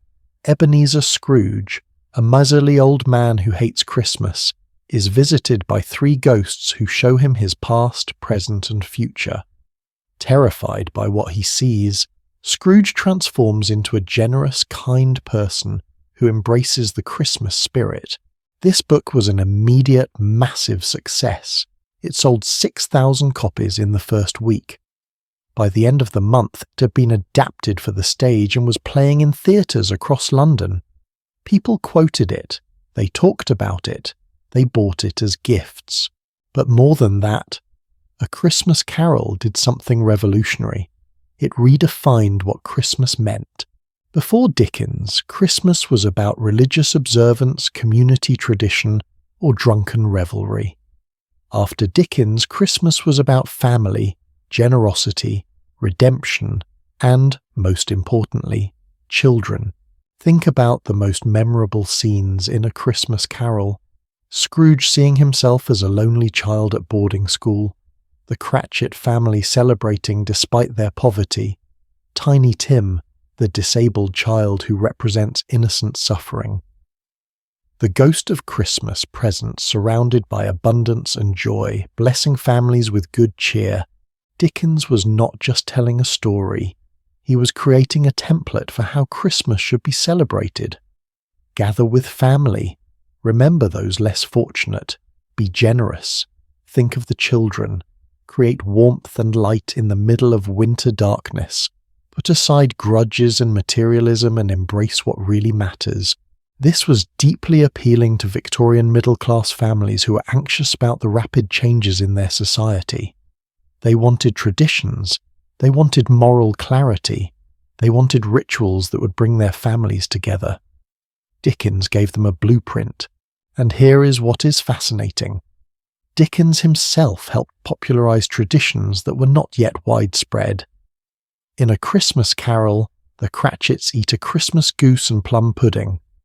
These were not universal Christmas foods before the book, but they became standard afterward because people wanted to celebrate like the Cratchits. The book is full of references to Christmas games, Christmas decorations, Christmas carols. Dickens was not just reflecting how people celebrated, he was telling them how they should celebrate. And they listened. But Dickens did not work alone in this Victorian Christmas revolution. There were other key figures. In 1843, the same year A Christmas Carol was published, a man named Henry Cole created the first commercial Christmas card. He commissioned an artist named John Calcutt Horsley to design a card showing 3 generations of a family raising glasses in a toast, with the message "A Merry Christmas and a Happy New Year to you." Cole printed 1,000 of these cards and sold them for $1 each. The idea caught on slowly at first, but within a couple of decades sending Christmas cards became a major tradition. By the 1880s, millions of cards were being sent every year. Why were Christmas cards so popular? Because they solved a Victorian problem. The postal service had recently become reliable and affordable. People were more literate than ever before. Families were scattered across the country due to urbanization and industrialization. Christmas cards let you maintain connections, show you cared, participate in the holiday even from a distance, and they reinforced the Dickensian vision of Christmas as a time for remembering loved ones, for expressing sentiment, for maintaining social bonds. Then there was the Christmas tree. We talked earlier about how Christmas trees came from Germanic traditions, but they were not common in England until Queen Victoria and Prince Albert made them fashionable. Prince Albert was German, from the Duchy of Saxe-Coburg and Gotha, where decorating Christmas trees was a beloved tradition. When he married Queen Victoria, he brought this custom with him. In 1848, the Illustrated London News published a drawing of the royal family standing around a decorated Christmas tree, with the children gazing at it in wonder. This image was reprinted in newspapers and magazines around the world, and suddenly everyone wanted a Christmas tree. If the royal family had one, it must be the proper, respectable thing to do. Within a decade, Christmas trees went from being unusual to being essential. What I love about this is how a tradition gets validated. Christmas trees had existed for centuries in parts of Europe, but they were seen as foreign, a bit odd, not quite English. It took the royal family, and specifically the beloved Queen Victoria, to make them acceptable, even fashionable. This is how cultural change happens, not through rational arguments about the merits of a tradition, but through influential people modelling behaviour that others want to emulate.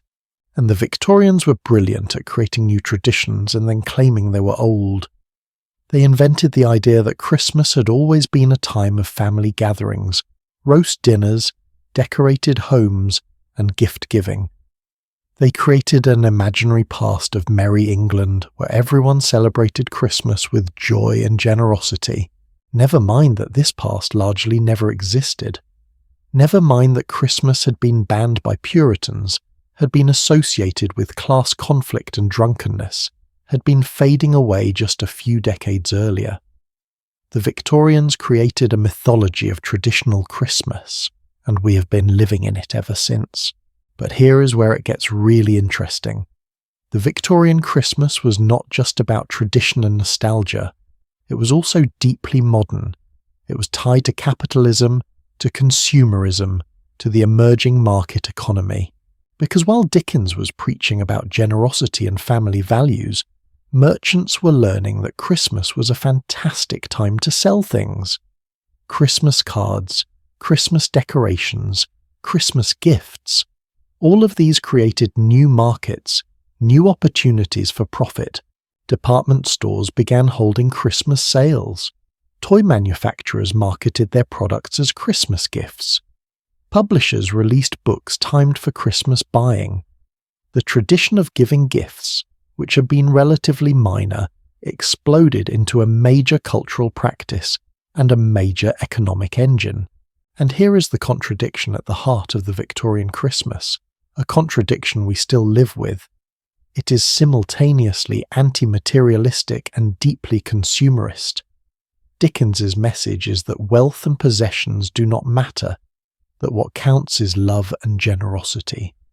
But the way we express that love and generosity is by buying things, by giving gifts, by spending money. Scrooge's redemption is not just about changing his heart. It is also about spending his money more generously. He buys the Cratchits a giant turkey. He gives to charity. He becomes a better person by becoming a better consumer. This is the paradox that defines modern Christmas.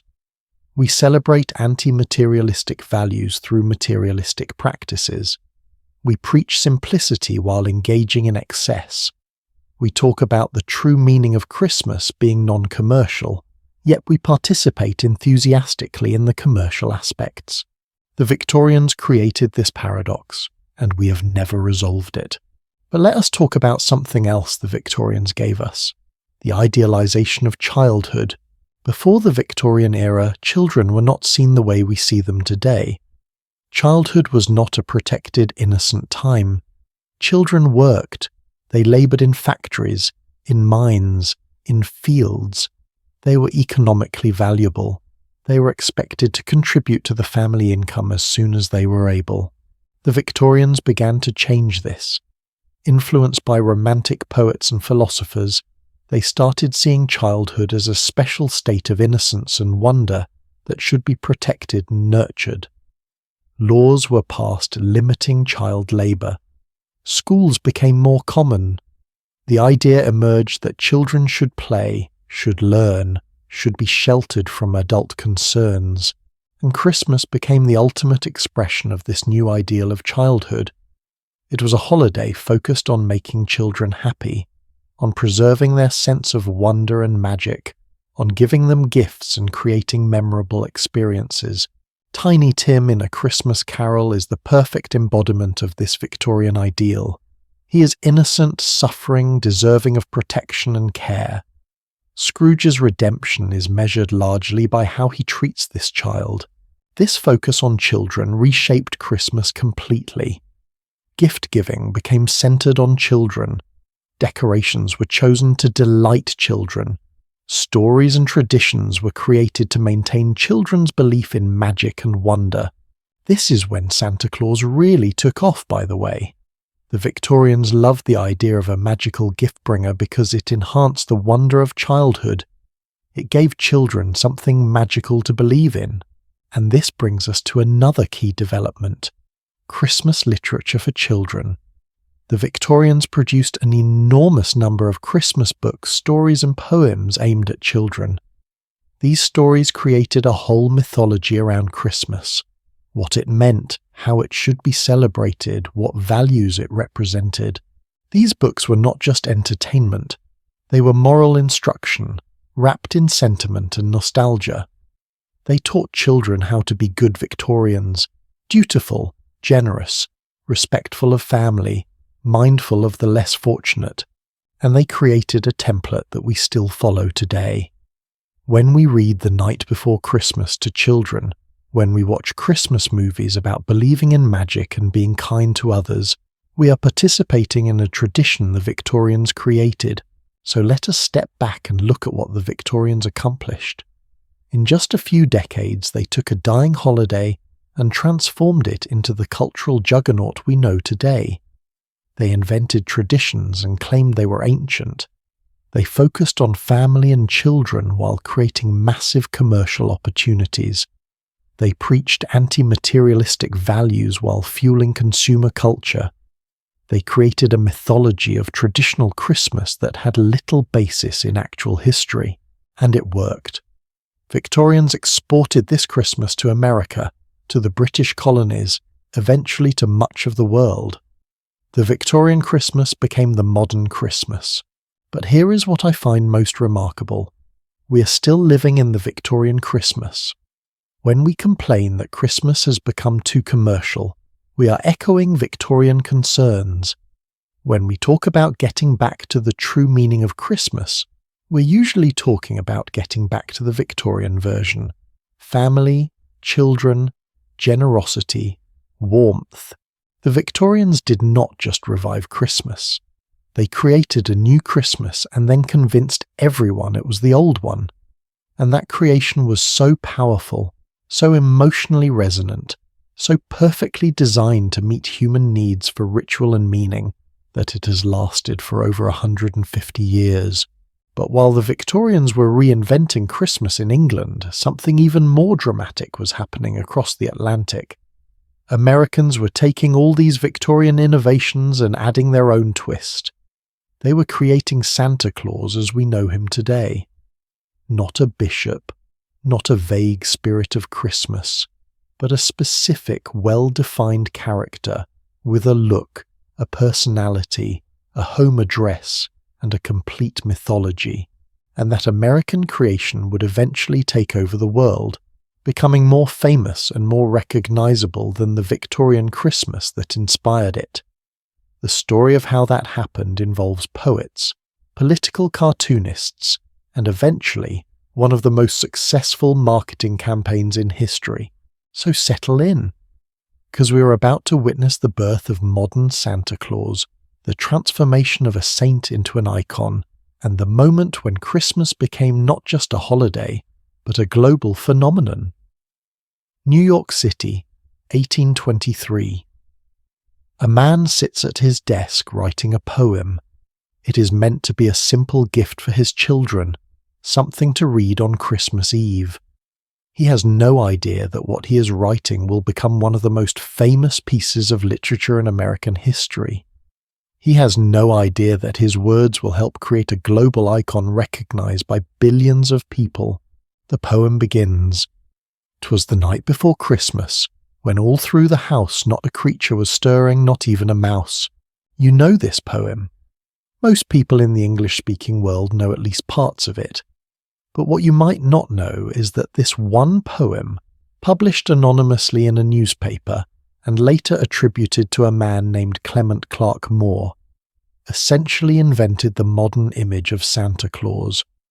Before this poem, Santa was vague, inconsistent, undefined. After this poem, Santa had a clear appearance, a specific method of operation, a complete mythology. This is the moment when Santa Claus was born. Not in the 4th century with St. Nicholas, not in medieval Europe, right here in 19th century America. And the story of how it happened is absolutely wild. Are you ready to witness the invention of an icon? Because what happened in America between the 1820s and the 1880s is one of the most successful acts of cultural creation in human history. Let us set the scene. Early 1800s, America is still a young country, barely 50 years old. It is searching for its own identity, its own traditions. European customs feel foreign, old-fashioned, tied to monarchies and class systems that Americans have rejected. But Americans still want holidays, rituals, traditions that bring meaning to their lives. They want something that feels both new and timeless, both American and universal. Christmas is perfect for this. It has ancient roots but is flexible enough to be reshaped. And in New York, a group of writers and artists, many of them part of New York's social elite, decide to take Christmas and make it American.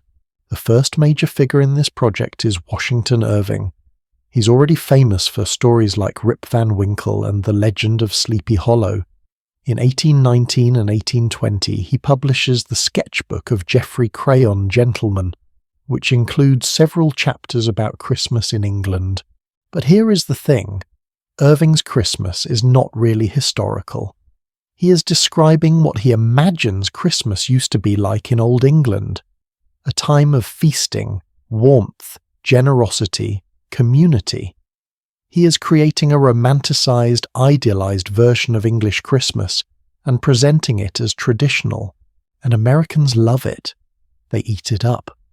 Irving's descriptions become hugely influential in shaping how Americans think Christmas should be celebrated, but Irving is just setting the stage. The real revolution comes in 1823 with that poem, A Visit from St. Nicholas, later known as The Night Before Christmas. For years, this poem was attributed to Clement Clarke Moore, a biblical scholar and professor in New York. Moore supposedly wrote it for his children and read it to them on Christmas Eve.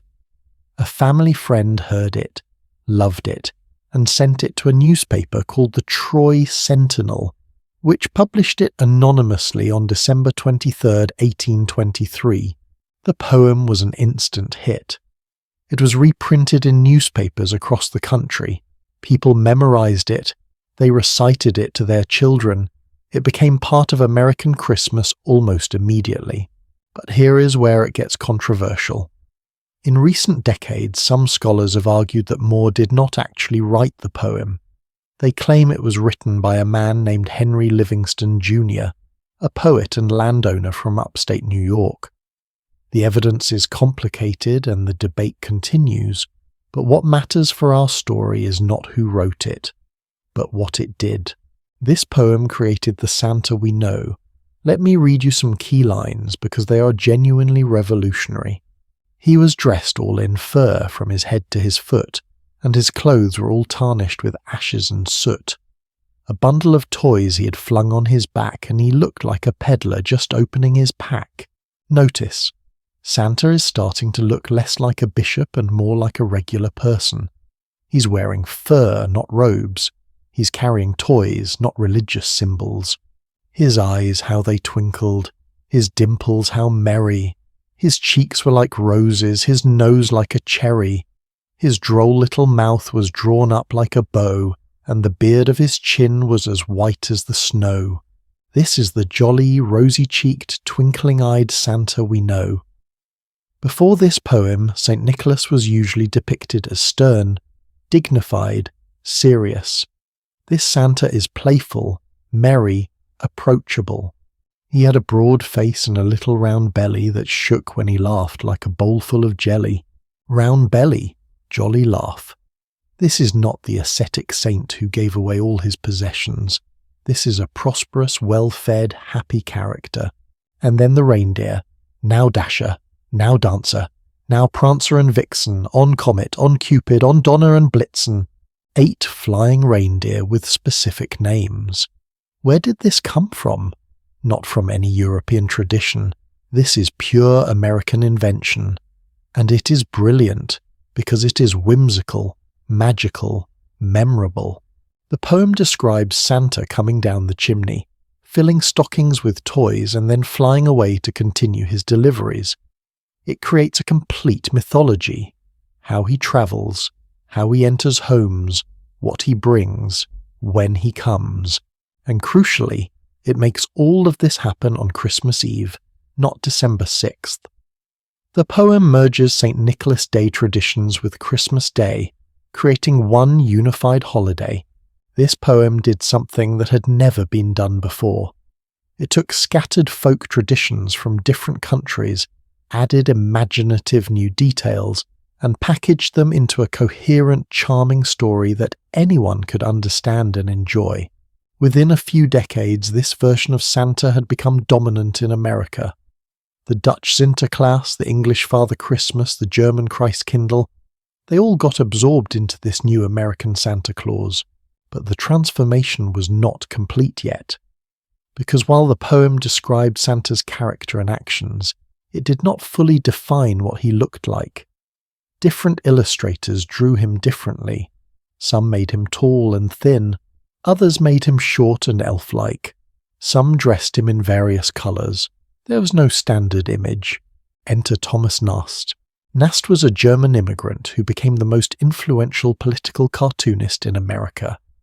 He is the man who created the Republican elephant and the Democratic donkey symbols. He is the man whose cartoons of corrupt politicians helped bring down the infamous Boss Tweed and Tammany Hall.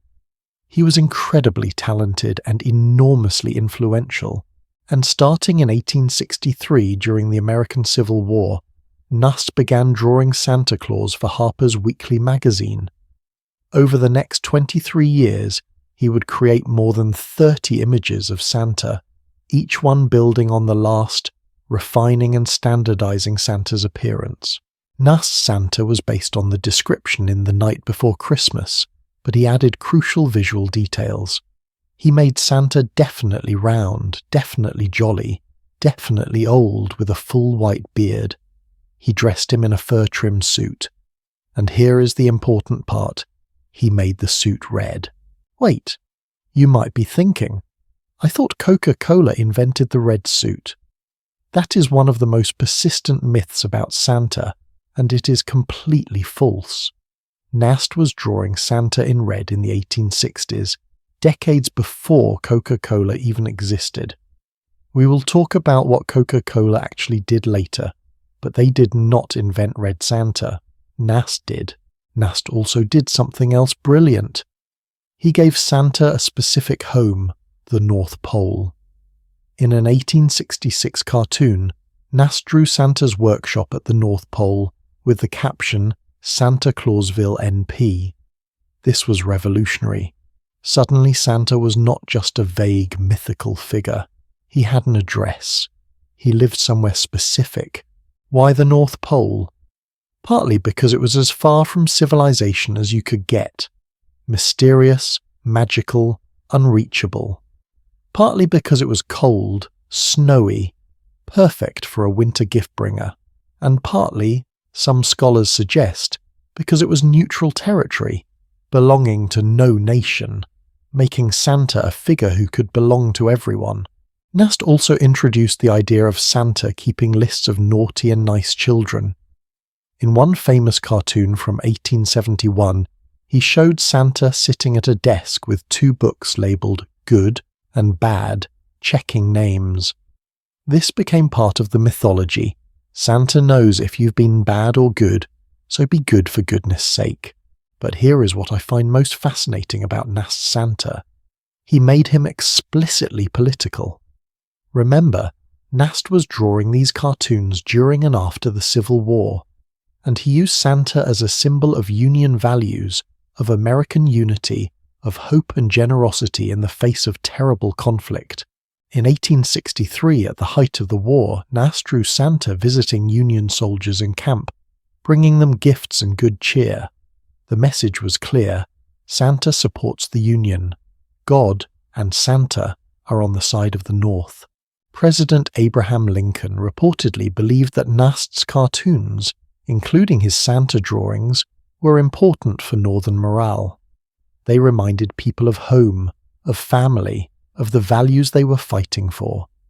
Santa became a symbol of American ideals, and after the war, Nast continued using Santa in his political cartoons, but now Santa represented American prosperity, generosity, and progress.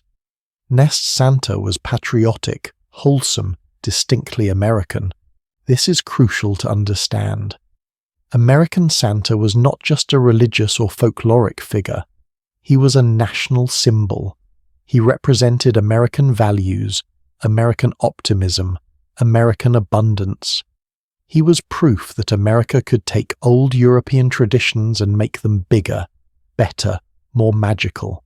By the 1880s, thanks to The Night Before Christmas and Nast's illustrations, American Santa was fully formed. He was round, jolly, wore red, lived at the North Pole, flew with 8 reindeer, came down chimneys, kept lists of naughty and nice children, and delivered toys on Christmas Eve. This was no longer St. Nicholas. This was something new. And this new creation would soon spread around the world, replacing or merging with local traditions, becoming the dominant image of the Christmas gift-bringer. But we need to talk about why this worked so well. Why did American Santa become so successful, so universally recognized, so powerful? I think there are several reasons. First, American Santa was democratic. He was not a bishop or a saint that required religious knowledge to understand. He was just a jolly old man who liked children. You did not need to be Christian to appreciate him. You did not need to understand theology or church hierarchy. He was accessible to everyone. Second, American Santa was modern. He had a workshop, workers, a logistics system for delivering presents. He was like a benevolent factory owner or a generous businessman. He fit the industrial age perfectly. He represented abundance, efficiency, organization, all values that Americans prized. Third, American Santa was designed for children. European gift-bringers like Sinterklaas or Krampus had elements of fear and punishment. American Santa was almost entirely positive. Yes, there was the naughty or nice list, but the threat was just not getting presents, not being beaten with sticks or dragged to hell. American Santa was safe, comforting, magical without being scary. And fourth, and I think this is crucial, American Santa was perfect for commercial culture. He was a gift bringer, which meant his mythology encouraged buying and giving presents. He was associated with abundance and material goods. He lived in a workshop where toys were manufactured. He was essentially a mascot for consumer capitalism, even though that was not necessarily the intention. Merchants and advertisers quickly realized Santa's potential. By the late 1800s, Santa was appearing in advertisements for everything from toys to clothing to food. Department stores hired men to dress up as Santa and greet children. The tradition of visiting Santa at the store, sitting on his lap, telling him what you want for Christmas, this started in the late 1800s and became ubiquitous by the early 1900s. Macy's department store in New York began featuring Santa in their Christmas displays in the 1870s. Other stores followed. By the 1890s, seeing Santa at the department store was a standard part of the American Christmas experience. And here is where we see the same paradox we talked about with the Victorians, but now amplified in America. Santa represents generosity, selflessness, the joy of giving. But he also drives consumption, materialism, the commercial side of Christmas. He is both the spirit of the holiday and the engine of holiday sales. American culture embraced this paradox enthusiastically. Santa became the ultimate symbol of Christmas, more recognizable than the nativity scene, more central to the holiday than any religious imagery. And while churches sometimes objected to this secularization of Christmas, the culture had decided Santa was too useful, too beloved, too profitable to give up. By the early 1900s, American Santa had conquered his home country. He appeared in songs, stories, advertisements, decorations, parades. The Macy's Thanksgiving Day Parade, which started in 1924, always ended with Santa's arrival, signaling the start of the Christmas shopping season. Santa had become the mascot not just of Christmas, but of American commercial culture. But American Santa was not content to stay in America. Through movies, music, advertisements, and American cultural influence, this version of Santa spread around the world. Countries that had their own gift-giving traditions started adopting the American image.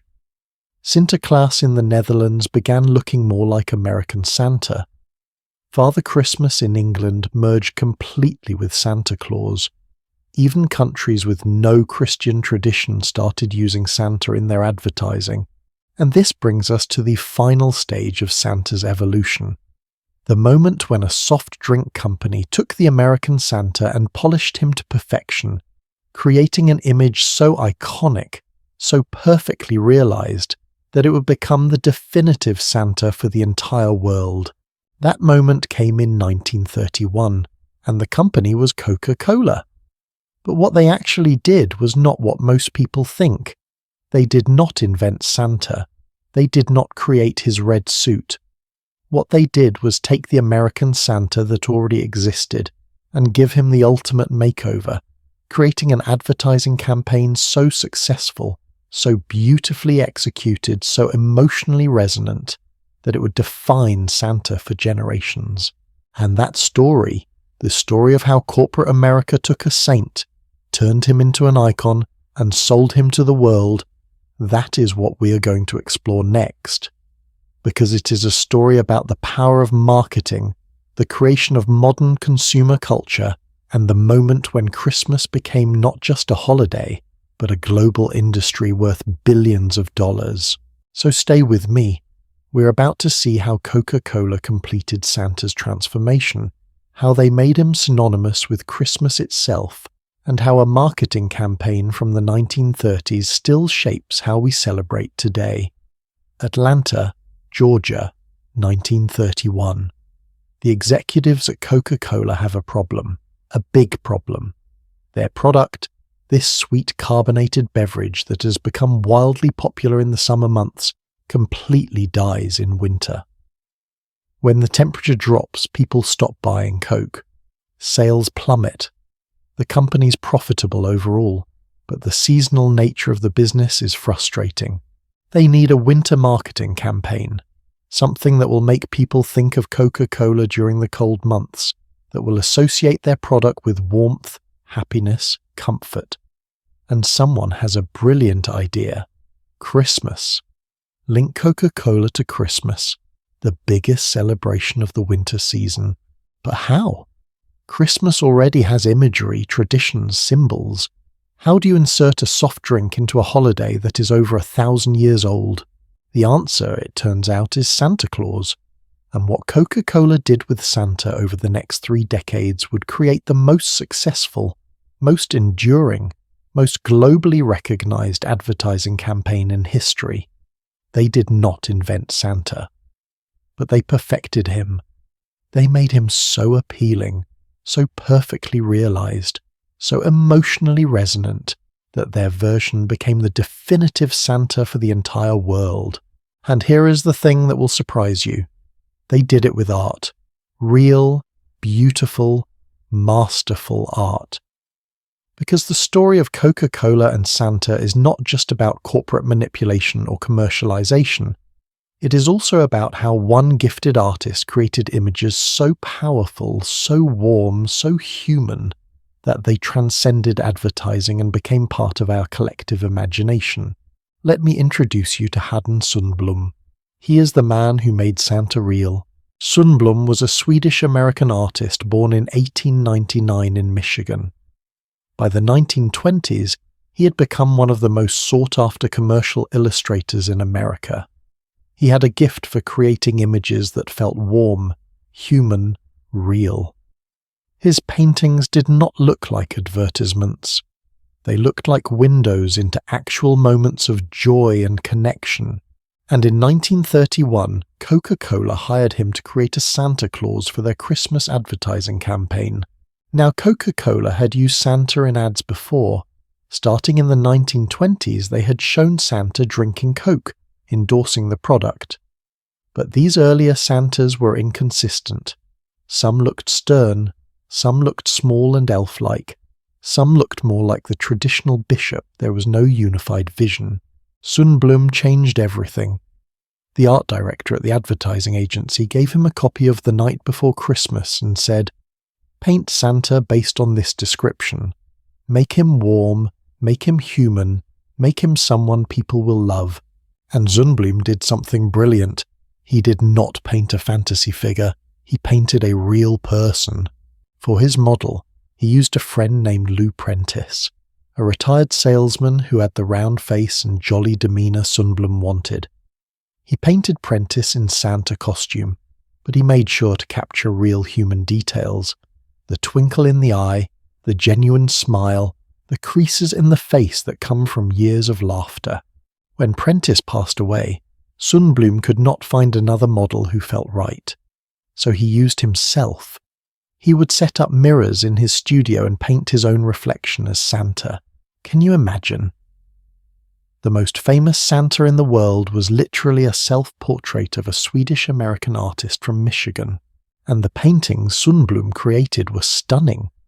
They showed Santa in moments of everyday life, pausing to read letters from children, raiding a refrigerator for a snack, playing with toys, fixing his sleigh, interacting with children and animals. These were not stiff, formal portraits. These were scenes that felt like snapshots from Santa's actual life. The colours were rich and warm, the lighting was masterful, the expressions were genuine. These paintings had a quality that transcended commercial art. They were beautiful in their own right. And critically, Sundblom's Santa was consistent. Year after year, from 1931 to 1964, Sundblom painted Santa for Coca-Cola. Over 3 decades, he created dozens of images, each one reinforcing the same vision. A jolly, round, rosy-cheeked man in a red suit trimmed with white fur who radiated warmth and kindness. This consistency was key. Before Sundblom, Santa looked different depending on who was drawing him. After Sundblom, there was a standard. This is what Santa looks like. This is his face, his proportions, his colouring, his personality.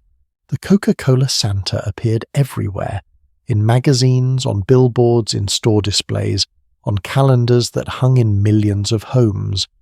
And because Sundblom's paintings were so beautifully done, so emotionally engaging, people did not resent them as advertisements. They welcomed them. They collected them. They waited each year to see the new Coca-Cola Santa painting. And here is what Coca-Cola understood better than anyone. They were not selling a product in these ads. They were selling a feeling. The ads barely mentioned Coke. Santa might be holding a bottle, might be pausing for a refreshing drink, but that was incidental. The real message was, Coca-Cola understands Christmas. Coca-Cola is part of your holiday tradition. Coca-Cola brings joy. This is sophisticated marketing. They associated their brand with positive emotions, warmth, family, generosity, magic, and let those associations do the selling. You did not buy Coke because Santa endorsed it. You bought Coke because, on some subconscious level, Coke felt like Christmas, and it worked. Spectacularly. Coca-Cola's winter sales increased. The campaign became so successful that it ran for over 30 years without major changes, and Sundblom's Santa became the Santa. Not an interpretation, not a version, the definitive image. But let us be clear about what Coca-Cola did and did not do, because there are persistent myths we need to address. Coca-Cola did not invent Santa Claus. Santa existed for centuries before. Coca-Cola did not invent the red suit. As we discussed, Thomas Nast was drawing Santa in red in the 1860s, decades before Coca-Cola was even founded. Coca-Cola did not invent the idea of Santa drinking or endorsing products. Other companies had used Santa in advertising before. What Coca-Cola did was execute the idea perfectly. They hired the right artist, gave him creative freedom, and ran the campaign consistently for decades. They took the American Santa that already existed and refined him into his ultimate form, and they exported that image globally. As Coca-Cola expanded into international markets throughout the 20th century, Sundblom's Santa came with it. Countries that had their own gift-giving traditions started seeing this American Santa in advertisements, in movies, in imported decorations, and slowly, inexorably, the American Coca-Cola Santa became the global Santa. This is cultural imperialism, make no mistake. But it is cultural imperialism through art and marketing, not through force. People adopted the Coca-Cola Santa because they liked him, because he was appealing, because he represented something warm and positive. And here is something fascinating. The Coca-Cola campaign worked so well that it changed how religious people imagined Santa. Even people who knew Santa was not real, who understood he was a commercial creation, found themselves emotionally attached to Sundblom's vision. That warm, grandfatherly figure felt more authentic than the saint or the stern bishop or any of the other versions. Sundblom painted his final Santa in 1964. By then, he had created over 40 original paintings of Santa for Coca-Cola. These paintings are now considered valuable art. Some are displayed in museums. The Louvre in Paris has exhibited them. They have transcended their origin as advertisements and become cultural artifacts. After Sundblom retired, Coca-Cola continued using his images in their advertising. They occasionally commissioned new artists to create Santa in Sundblom's style, but they always tried to match his vision, his warmth, his human quality. And in 1995, Coca-Cola launched what might be their most successful Christmas campaign ever, the Christmas trucks. You know the one. The ad shows a convoy of red Coca-Cola trucks covered in lights, driving through snowy landscapes while a choir sings, "Holidays are coming, holidays are coming." This campaign, which still runs today, created a new Christmas tradition in many countries. In Britain, people say Christmas has not really started until they see the Coca-Cola truck commercial. The company even sends actual trucks on tours around the country and people line up to take photos with them. Think about that. A soft drink commercial created a holiday tradition. That is the power of effective marketing. But we need to talk about the darker side of this story. Because while Coca-Cola's Santa campaign is a masterpiece of advertising, it also represents something more troubling: the complete commercialization of Christmas. By the mid-20th century, Christmas had become as much about buying things as about celebrating family or religious faith, and Santa had become the primary driver of this commercialization. He was no longer just a figure from folklore. He was a spokesman for consumer capitalism. Department stores used Santa to drive sales. Toy companies used Santa to market their products. Every business that wanted to boost December revenue used Santa in their advertising. He had gone from being a character in stories to being a tool for selling, and children were the primary target. The mythology around Santa, that he brings presents to good children, that you should write him letters asking for specific toys, that you should visit him at the store and tell him what you want.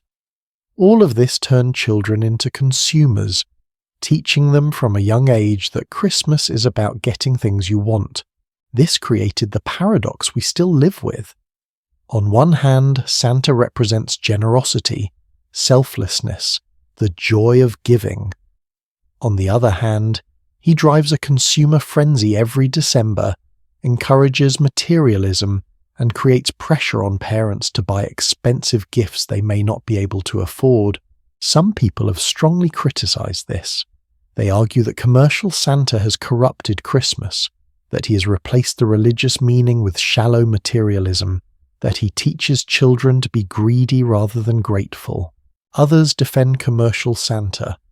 They say he brings joy, that the act of gift-giving is meaningful regardless of commercial pressures, that children's excitement about presents is innocent and natural.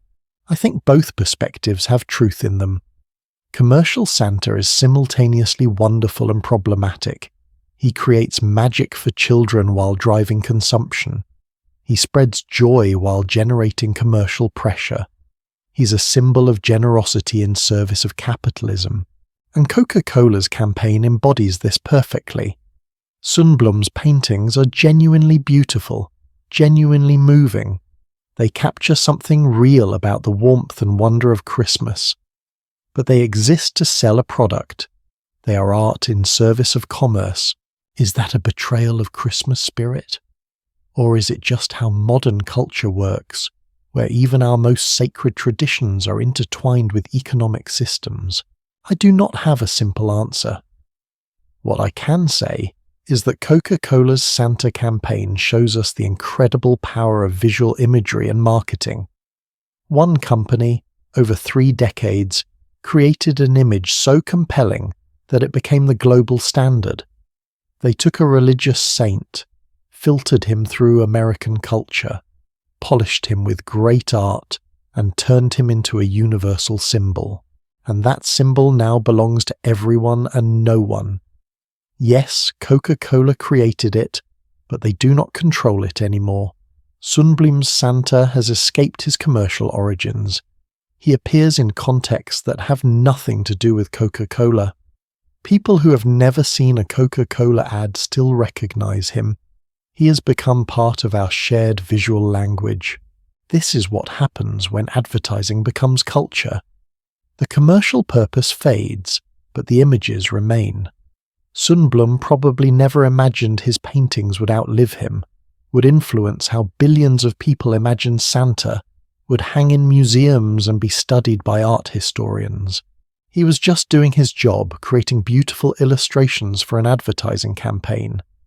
But sometimes, when craft and creativity and timing align perfectly, commercial work can transcend its purpose and become something larger. And Sundblom's Santa has done exactly that. Whether you love the commercialization of Christmas or hate it, whether you see Santa as magic or as manipulation, the image in your head is probably Sundblom's. The round face, the rosy cheeks, the white beard, the warm eyes, the red suit trimmed with white fur. That is Haddon Sundblom's vision, created for Coca-Cola in 1931 and refined over 3 decades of beautiful paintings. He is the Santa of our collective imagination.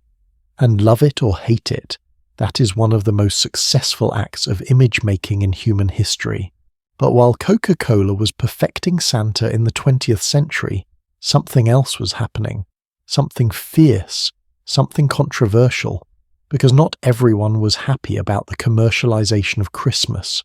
Not everyone wanted Santa to replace religious observance.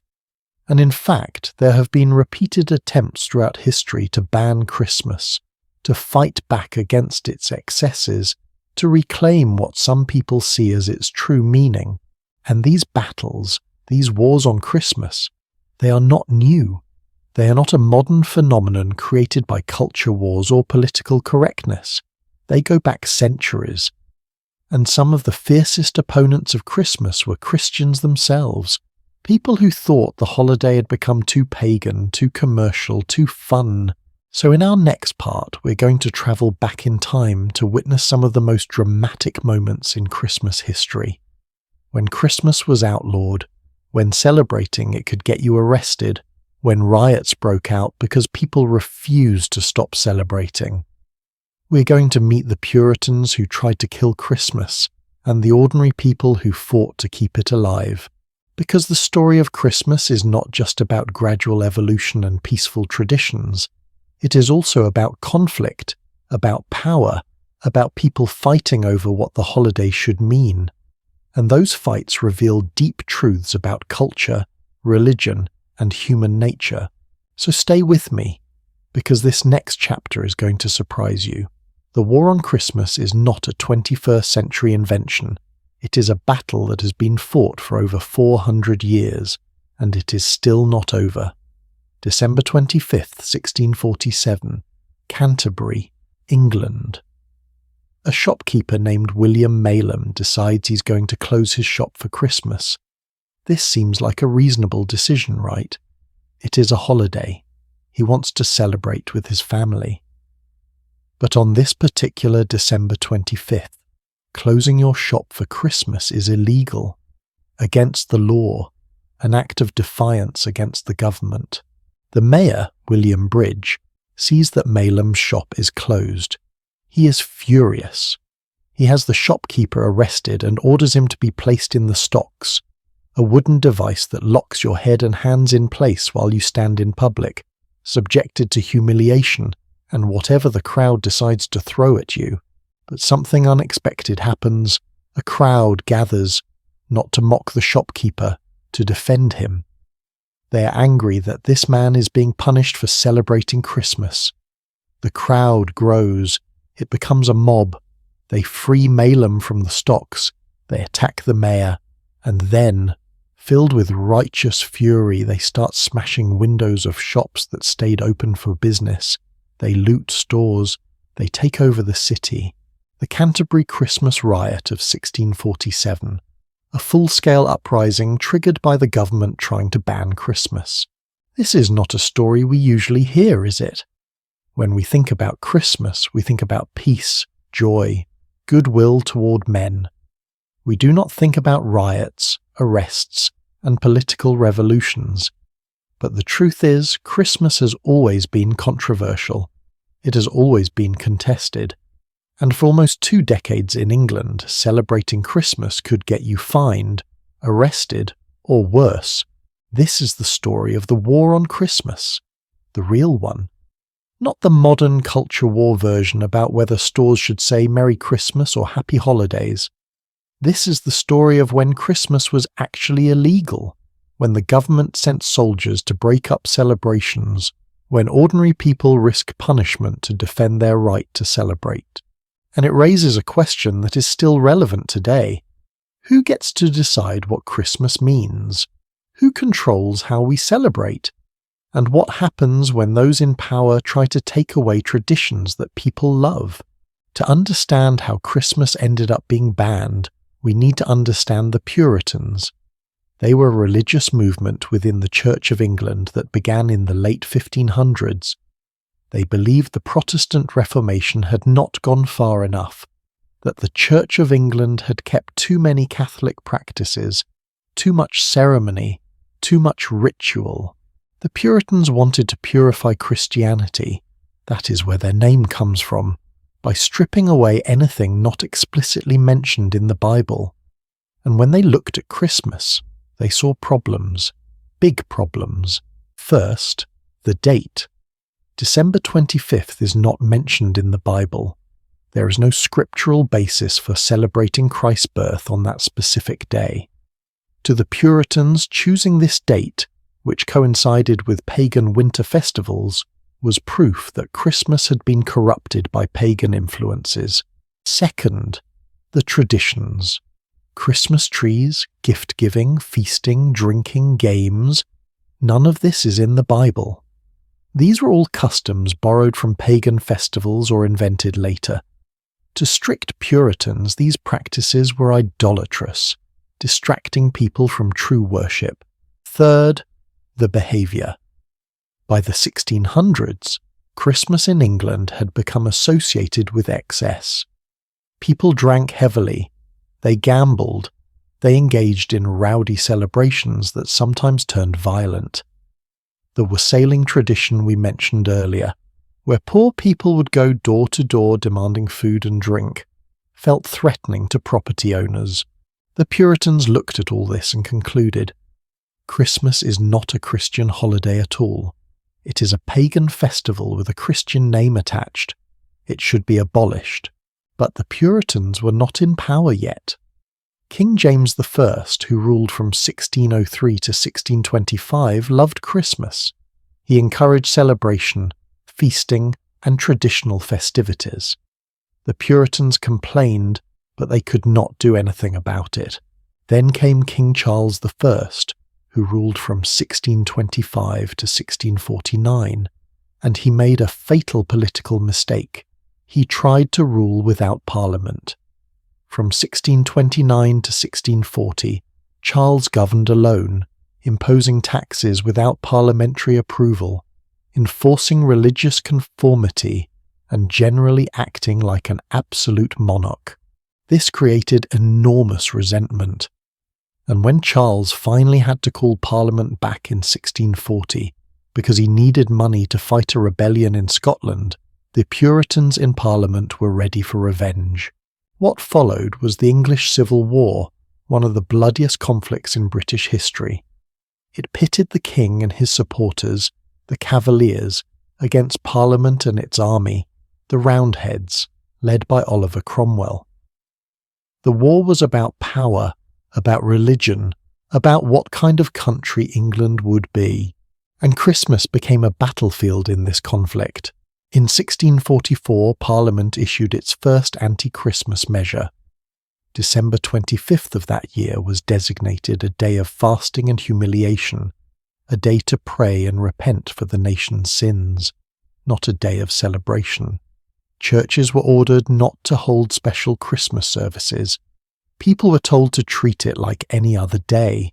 This was revolutionary. For centuries, Christmas had been one of the most important days in the English calendar, and now Parliament was saying, no celebration, no feast, no joy, just solemn reflection on your sins. Many people ignored this order. The war was still raging, and Parliament did not control most of the country, but it was a sign of things to come. In 1645, Parliament went further. They published a new directory for public worship, replacing the Book of Common Prayer. This directory explicitly stated that festival days, including Christmas, Easter and Whitsun, should not be observed with special services or celebrations. These were now ordinary days for ordinary work, and then, in June of 1647, came the full ban. Parliament passed an ordinance officially abolishing Christmas, Easter and Whitsun as holidays. Churches were forbidden from holding services. People were required to work as usual. Markets and shops were required to stay open. Celebrating was illegal. This was the law that led to the Canterbury riot. And Canterbury was not the only place that erupted. There were pro-Christmas riots in London, in Norwich, in Ipswich. In some areas, people defied the ban openly, decorating their homes with holly and ivy, cooking special meals, gathering for celebrations behind closed doors. The government responded by sending soldiers to enforce the ban. Troops would patrol the streets on December 25th, breaking up gatherings, confiscating food being prepared for celebrations, tearing down Christmas decorations. In London, soldiers arrested ministers who dared to preach Christmas sermons and threw them in prison. Imagine this scene. It is Christmas Day. You're at home with your family, perhaps singing carols, perhaps preparing a special meal. There's a knock at your door. Soldiers enter. They confiscate your food. They warn you that celebrating Christmas is illegal. They might fine you, might arrest you if you resist. This actually happened. This was not hypothetical. For ordinary English people in the 1640s and 1650s, Christmas was a crime, and the Puritans had their reasons. They genuinely believed they were doing the right thing, purifying Christianity, eliminating pagan corruption, focusing worship on what really mattered according to Scripture. From their perspective, they were fighting against idolatry and superstition. But here is what they did not understand. Traditions matter to people. Rituals matter. The rhythms of celebration throughout the year matter. You cannot just take away something that has been part of people's lives for generations and expect them to accept it calmly. Popular ballads from this period capture the anger and sadness people felt. One famous song, "The World Turned Upside Down," mourns the loss of Christmas traditions. Another, "The Vindication of Christmas," portrays Christmas as an old man who has been unjustly driven out of England. These were not just protests against a law. These were expressions of genuine grief. People felt like something precious had been stolen from them. Oliver Cromwell became Lord Protector, essentially the ruler of England, in 1653. And while he did not personally initiate the Christmas ban, he enforced it. He supported the measures against Christmas, seeing them as necessary for religious purity. Under Cromwell's rule, the ban was enforced more strictly. In 1655, during what was called the Rule of the Major Generals, military governors were appointed to different regions with instructions to crack down on vice and immorality. And celebrating Christmas was considered both. Some of these major generals took their duties very seriously. They sent troops to search homes for hidden Christmas celebrations. They imposed heavy fines on anyone caught marking the day. They made examples of prominent citizens who defied the ban, humiliating them publicly. But it did not work. People kept celebrating in secret. They would gather in private homes, close the shutters, and celebrate quietly. They developed code words for Christmas gatherings. They found ways to mark the day despite the risk. This tells us something profound about human nature. You can make laws, you can send soldiers, you can threaten punishment, but you cannot force people to stop loving what they love. You cannot legislate away traditions that are woven into the fabric of people's lives. And there is something else important here. The Christmas ban was deeply unpopular, not because people were irreligious, but because they saw Christmas differently than the Puritans did. To the Puritans, Christmas was about theological correctness, about following Scripture exactly. To ordinary people, Christmas was about family, community, joy in the middle of winter darkness. It was about taking a break from hard labor, sharing food with loved ones, maintaining connections. These were not trivial things.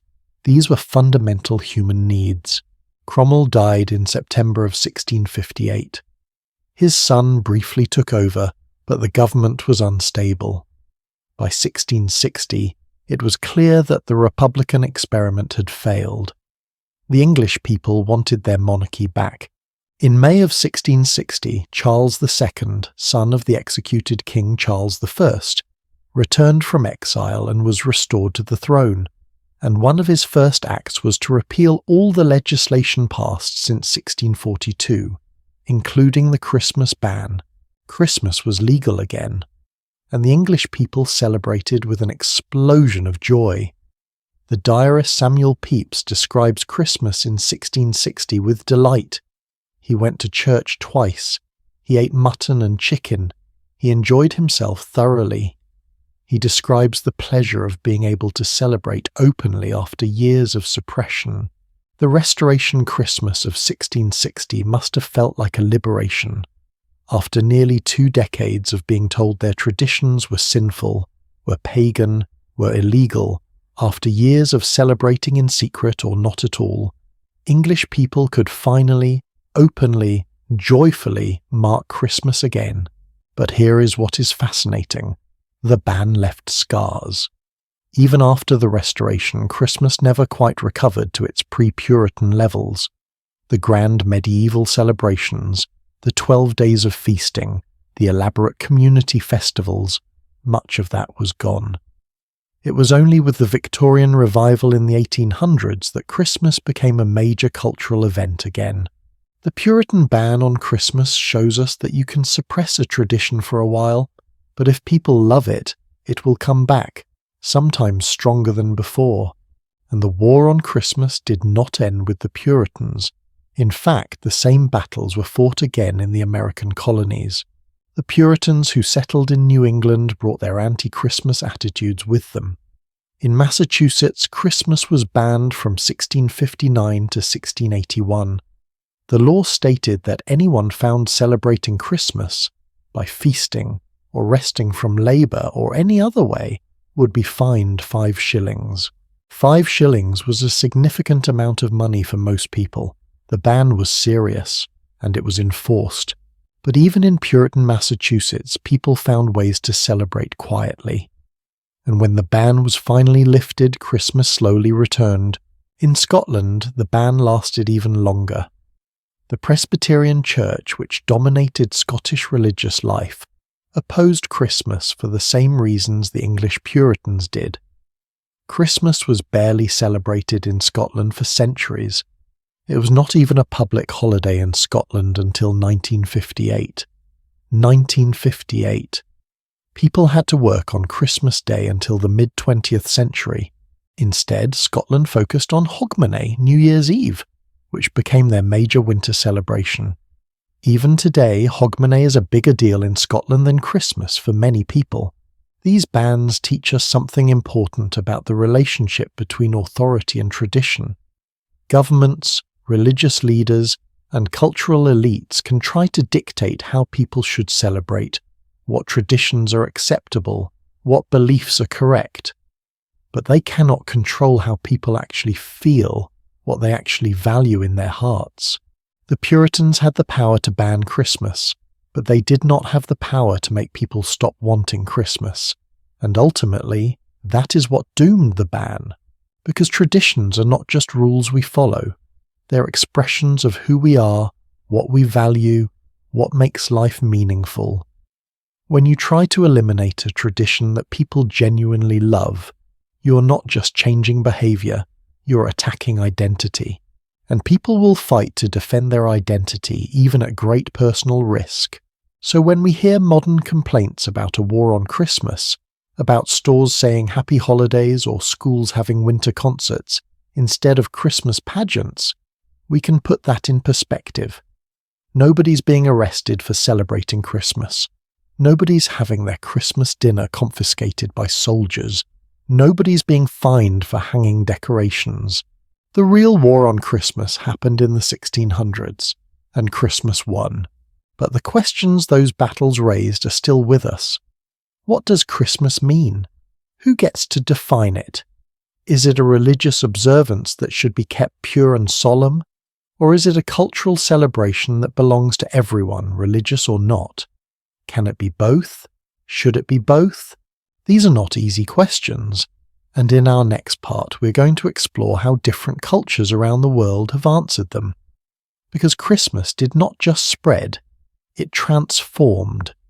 Every country that adopted Christmas made it their own, adding local traditions, adapting it to local climates and customs, creating versions of the holiday that would seem strange to people celebrating in other countries. From the Philippines, where Christmas season lasts 4 months, to Japan, where Christmas means eating fried chicken from Kentucky Fried Chicken, to Australia, where Santa wears shorts and surfs, Christmas has become a truly global phenomenon.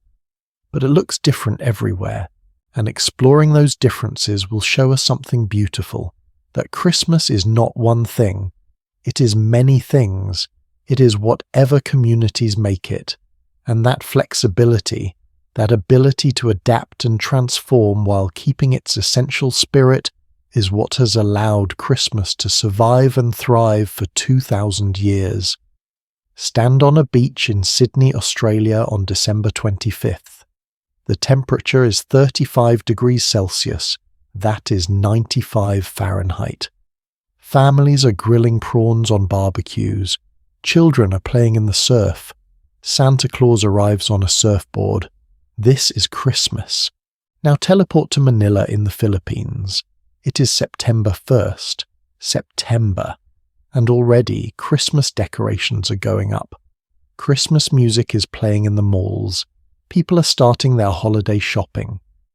The Christmas season in the Philippines lasts 4 months, from September through December, making it the longest Christmas celebration anywhere in the world. This is Christmas. Now fly to Tokyo, Japan. It is Christmas Eve. Families are lining up outside Kentucky Fried Chicken restaurants, some of them having made reservations weeks in advance. They're picking up special Christmas dinner buckets of fried chicken, which cost about $40 and must be ordered ahead because demand is so high. Eating KFC on Christmas has become a beloved tradition in Japan, where less than 2% of the population is Christian. This is Christmas. 3 countries, 3 continents, 3 completely different ways of celebrating the same holiday. And this is just the beginning. Because when Christmas went global, it did not just spread, it transformed. Every culture that adopted Christmas made it their own, adapting it to local climate, local customs, local needs. The result is a holiday that looks radically different depending on where you are in the world, and exploring these differences will show us something profound. Christmas is not one tradition. It is a framework that cultures fill with their own meaning. It is a template that each community customizes, and that flexibility is exactly what has made it the most celebrated holiday on Earth. So let us take a journey around the world and see what Christmas becomes when it travels far from its European origins. Because these stories are surprising, delightful, and they will change how you think about what Christmas really is.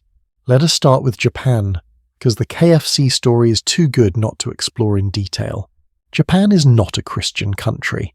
When Christmas first arrived via Western missionaries in the 1600s, it was viewed with suspicion. Christianity itself was banned in Japan for over 200 years. So how did Christmas, and especially this bizarre tradition of eating fried chicken, become so popular?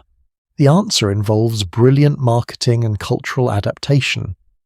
In the 1970s, KFC launched a campaign in Japan called Kurisumasu ni wa Kentucky, which means Kentucky for Christmas.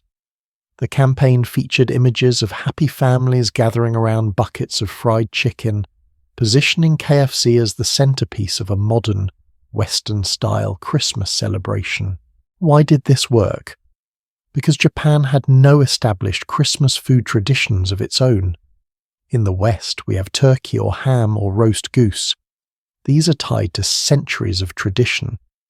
But in Japan, Christmas was new, foreign, exotic. KFC essentially said, "Want to celebrate Christmas the American way? This is how Americans do it." The fact that this is not actually how Americans celebrate Christmas did not matter. It felt American, it felt modern, it felt special, and it caught on.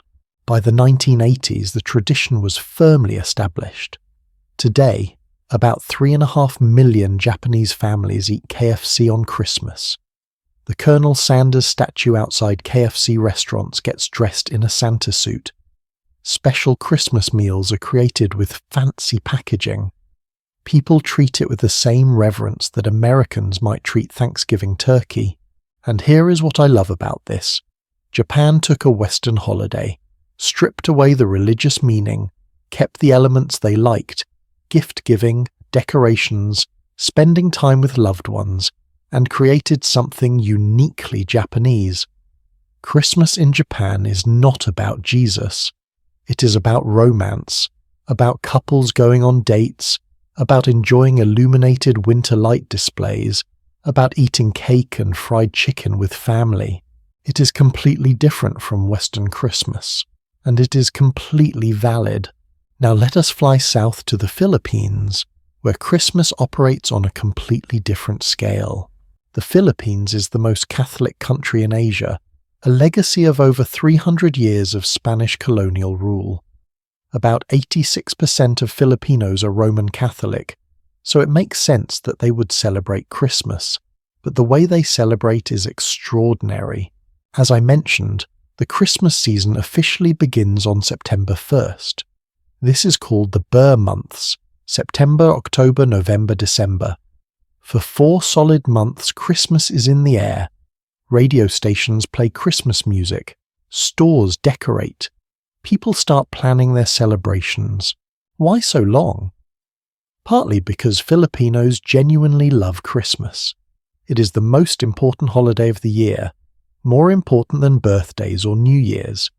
Partly because extended families often live far apart, and people need time to plan travel and save money for gifts and celebrations, and partly because the long celebration simply feels joyful in a country where many people face economic hardship.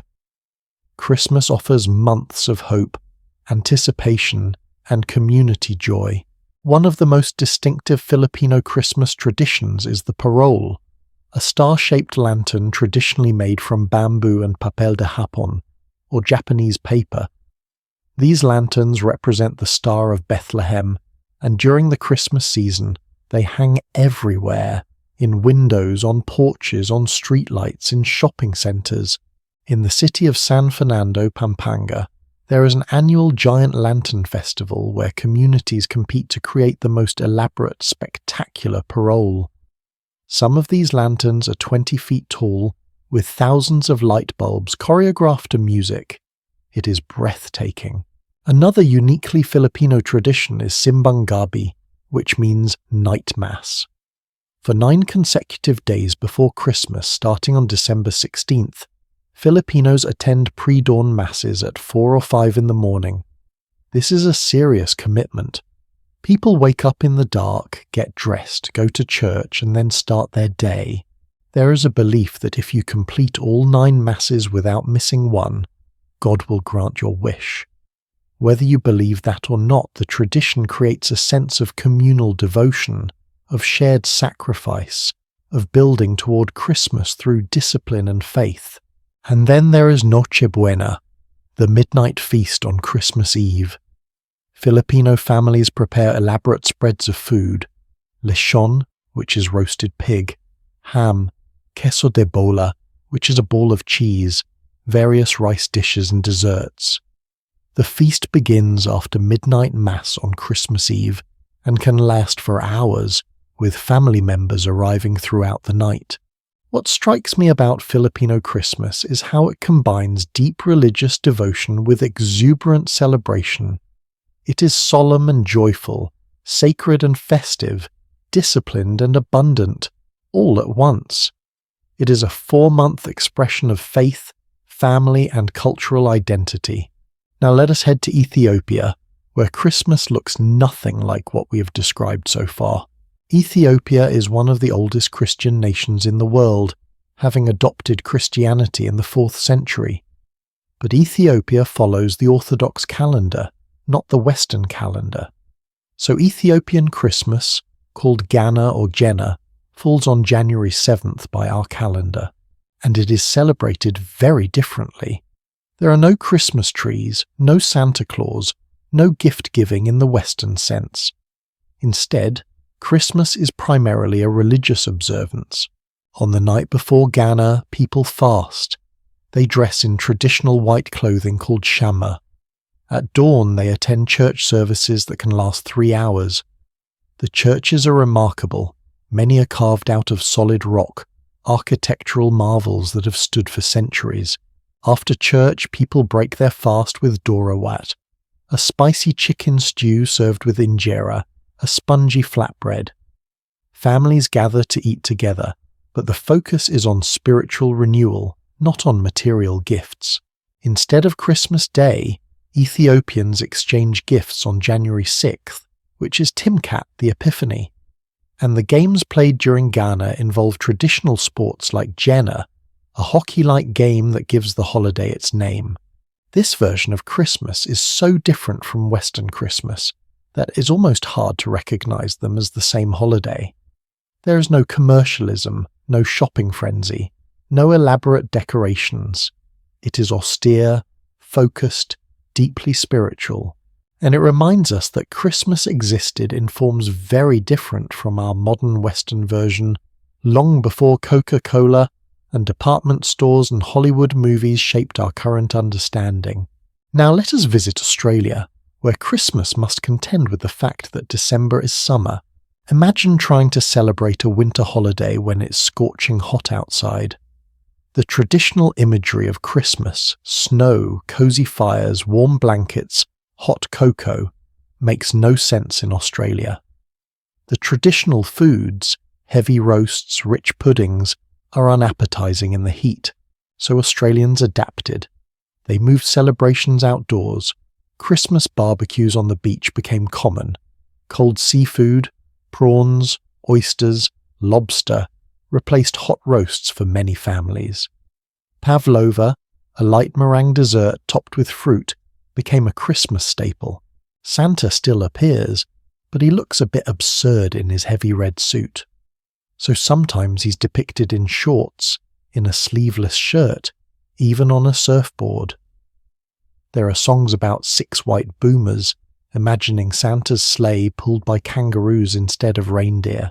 Carols by candlelight events happen outdoors in the evening, with thousands of people gathering in parks to sing Christmas songs under the stars. The largest of these, in Melbourne, has been held annually since 1937 and attracts tens of thousands of people. What I find remarkable about Australian Christmas is how it keeps the spirit, family, generosity, celebration, while completely changing the form. It proves that Christmas is not about specific weather or specific foods or specific imagery. It is about the values underneath: connection, joy, marking time together. Let us talk about Latin America, where Christmas blends Catholic traditions with indigenous customs in fascinating ways. In Mexico, there is a tradition called Las Posadas, which reenacts Mary and Joseph searching for shelter in Bethlehem. For 9 nights before Christmas, from December 16th to 24th, communities organize processions. Some people dress as Mary and Joseph and go door to door asking for lodging. They are refused at several houses and finally welcomed at one where a party begins.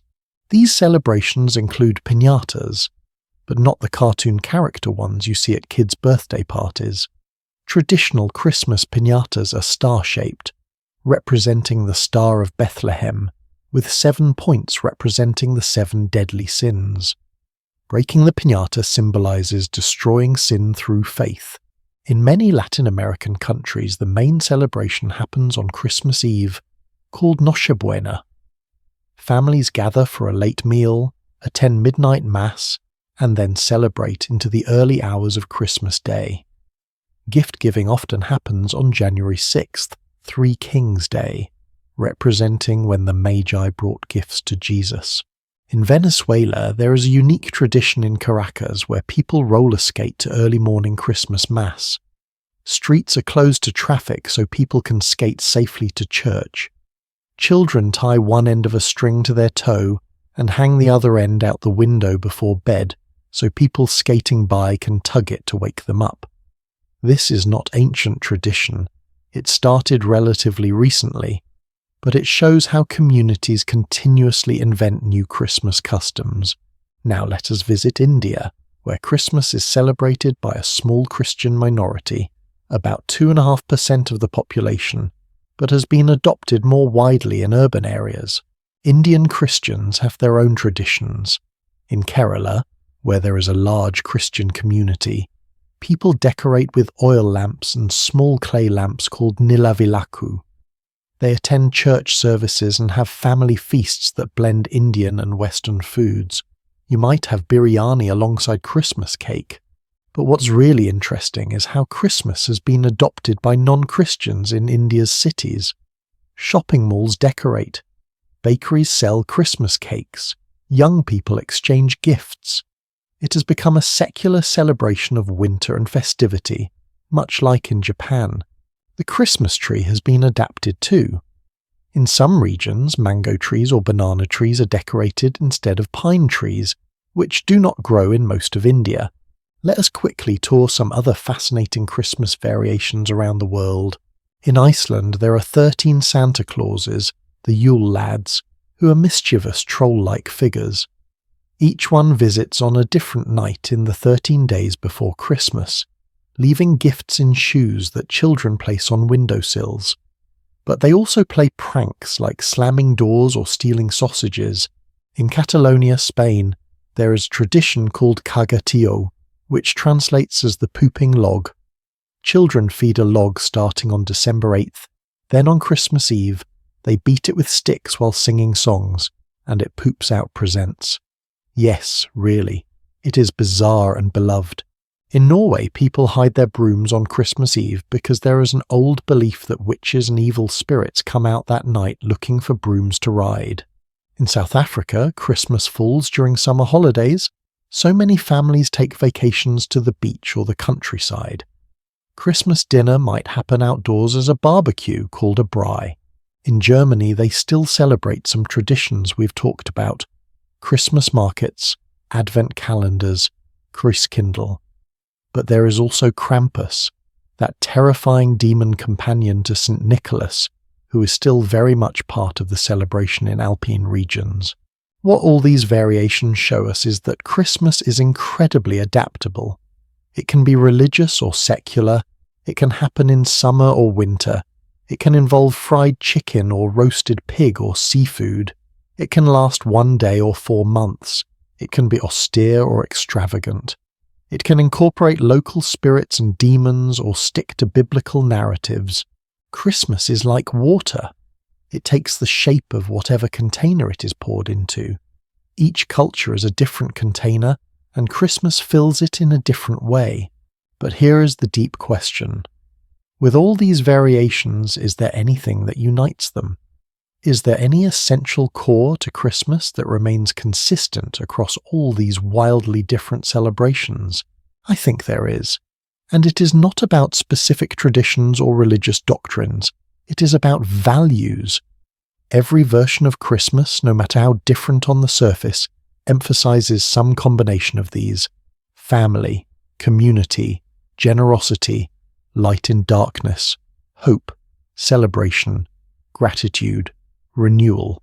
Whether you're eating KFC in Tokyo or fasting before Ghana in Ethiopia, whether you're roller skating to church in Caracas or hanging a parole in Manila, you are participating in a moment when your community pauses, comes together, and affirms that life is worth celebrating. That is the universal core of Christmas. Not the decorations, not the specific rituals, but the human need to mark time together, to create meaning through shared celebration, to express our best values in communal form. And that is why Christmas has been so successful at spreading globally. It is not because Western countries forced it on the rest of the world, though colonialism and cultural imperialism certainly played a role. It is because Christmas offers something that humans everywhere seem to want: a framework for celebration that can be adapted to fit any culture while maintaining its essential spirit. But this global spread has created new tensions. As Christmas becomes more secular, more commercial, more universal, some people worry that it is losing its meaning. They ask, is a Christmas without Christ still Christmas? Is a Christmas focused on shopping and gifts and Santa Claus a corruption of something sacred? These are the questions we need to explore as we approach the end of our journey. Because the tension between the secular and the sacred, between tradition and innovation, between the religious and the commercial, this tension defines modern Christmas, and how we navigate it says a lot about who we are and what we value. So in our next part, we're going to dive into the secular shift. We're going to explore how Christmas went from being primarily a religious observance to being a cultural phenomenon that belongs to everyone. We're going to look at Christmas movies, Christmas music, Christmas in popular culture. And we're going to ask, when Christmas belongs to everyone, does it belong to anyone? Stay with me, because we are approaching the heart of what Christmas means in the 21st century. Here is a surprising statistic. In the United States, about 45% of people who celebrate Christmas identify as religiously unaffiliated. That means nearly half the people putting up Christmas trees, exchanging gifts, listening to Christmas music, and gathering with family for the holiday do not consider themselves religious. In the United Kingdom, the numbers are even more striking. Over half of British people who celebrate Christmas say it has no religious significance to them at all. They're celebrating what they call cultural Christmas, a secular festival of family, giving, and midwinter joy. This represents one of the most remarkable transformations in the entire history of Christmas. A holiday that began as a church observance marking the birth of Christ has become something that transcends religion entirely. You can be atheist, agnostic, Buddhist, Hindu, Jewish, and you can still celebrate Christmas in many parts of the world without anyone questioning it. How did this happen? When did Christmas stop being primarily a religious holiday and become a cultural phenomenon? And what does this shift mean for the future of Christmas? These are complex questions, and the answers reveal something profound about how traditions evolve, how culture works, and how meaning changes over time. Because the secularization of Christmas was not an accident. It was the result of specific cultural forces, creative decisions, and economic interest that gradually reshaped what Christmas means. Let us trace this transformation. Let us watch Christmas break free from its religious moorings and become something bigger, something universal, something that belongs to everyone and no one. The process began, in many ways, with music. Because Christmas carols created a shared cultural vocabulary that anyone could participate in, regardless of religious belief. Traditional Christmas carols, Silent Night, O Come All Ye Faithful, Hark the Herald Angels Sing, these are explicitly religious. They tell the nativity story, they celebrate Christ's birth, they are theological statements set to music. But in the early 20th century, a new kind of Christmas song emerged. Songs that were about Christmas the season, not Christmas the religious event. Songs about snow, gifts, Santa Claus, winter romance, nostalgia for home. Jingle Bells, written in 1857, has nothing to do with Jesus. It is just about riding in a sleigh and having fun in the snow.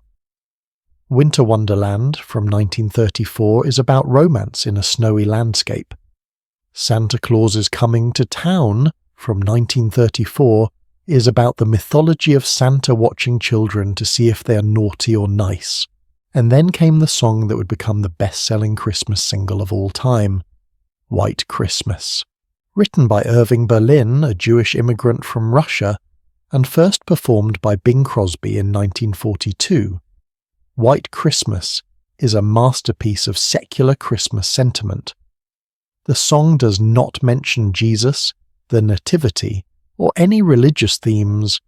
It is simply about longing for the Christmases of the past, for snow, for home, for the way things used to be, and it struck a chord. Literally. Released during World War II, when millions of American soldiers were far from home, the song became an anthem of homesickness and hope. It sold over 50 million copies, becoming the best-selling single of all time until Elton John's tribute to Princess Diana decades later. White Christmas showed that you could create deeply meaningful Christmas content without any religious references. You could capture the feeling of Christmas, nostalgia, warmth, longing for connection, without mentioning God once. This opened the floodgates. Suddenly songwriters realized there was a huge market for secular Christmas songs. Let It Snow, Let It Snow, Let It Snow, from 1945.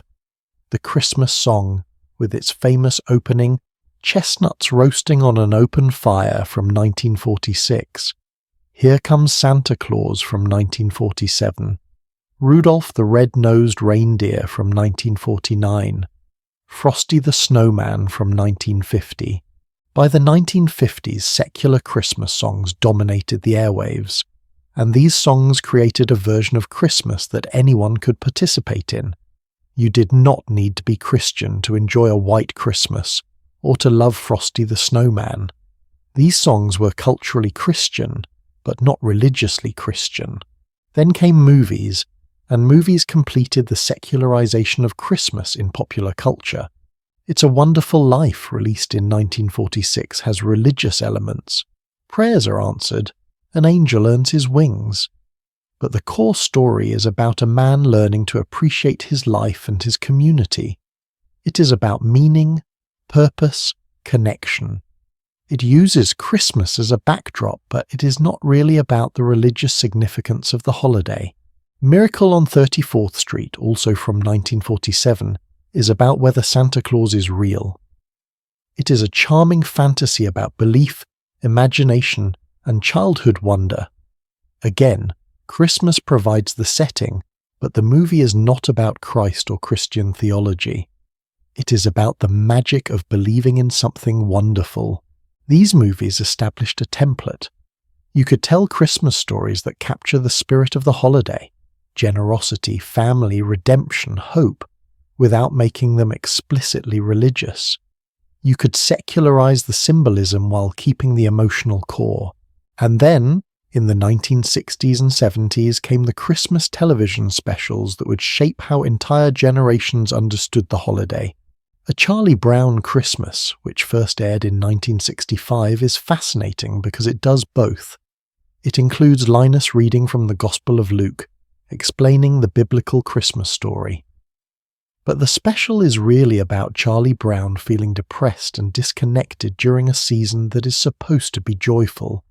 It is about commercialism versus authenticity, about finding meaning in a materialistic world. The special was revolutionary. The network executives hated it initially. They thought it was too slow, too quiet, too contemplative. But when it aired, it became an instant classic, and it showed that you could address spiritual questions without being preachy, that you could honor the religious roots of Christmas while also critiquing its commercial excesses. How the Grinch Stole Christmas, the animated special from 1966 based on the 1957 book by Dr. Seuss, makes an even more interesting statement. The Grinch tries to stop Christmas by stealing all the presents and decorations, but he discovers that Christmas comes anyway, because Christmas, at least in Whoville, is not about stuff. It is about community, about singing together, about love and connection. The Grinch learns that maybe Christmas does not come from a store. Maybe Christmas, perhaps, means a little bit more. This is a deeply anti-materialistic message wrapped in a completely secular story. There is no mention of Jesus or Christianity in Whoville, and yet the special captures something essential about what Christmas can mean. Rudolph the Red-Nosed Reindeer, Frosty the Snowman, The Year Without a Santa Claus. All these television specials from the 1960s and 70s created a shared cultural Christmas that had nothing to do with church or theology. They were about misfits finding acceptance, about the power of belief, about kindness and generosity, and children who grew up watching these specials absorbed a version of Christmas that was magical, meaningful, and completely secular. They learned that Christmas was about family traditions, about special foods, about the excitement of gifts, about the warmth of coming together in winter.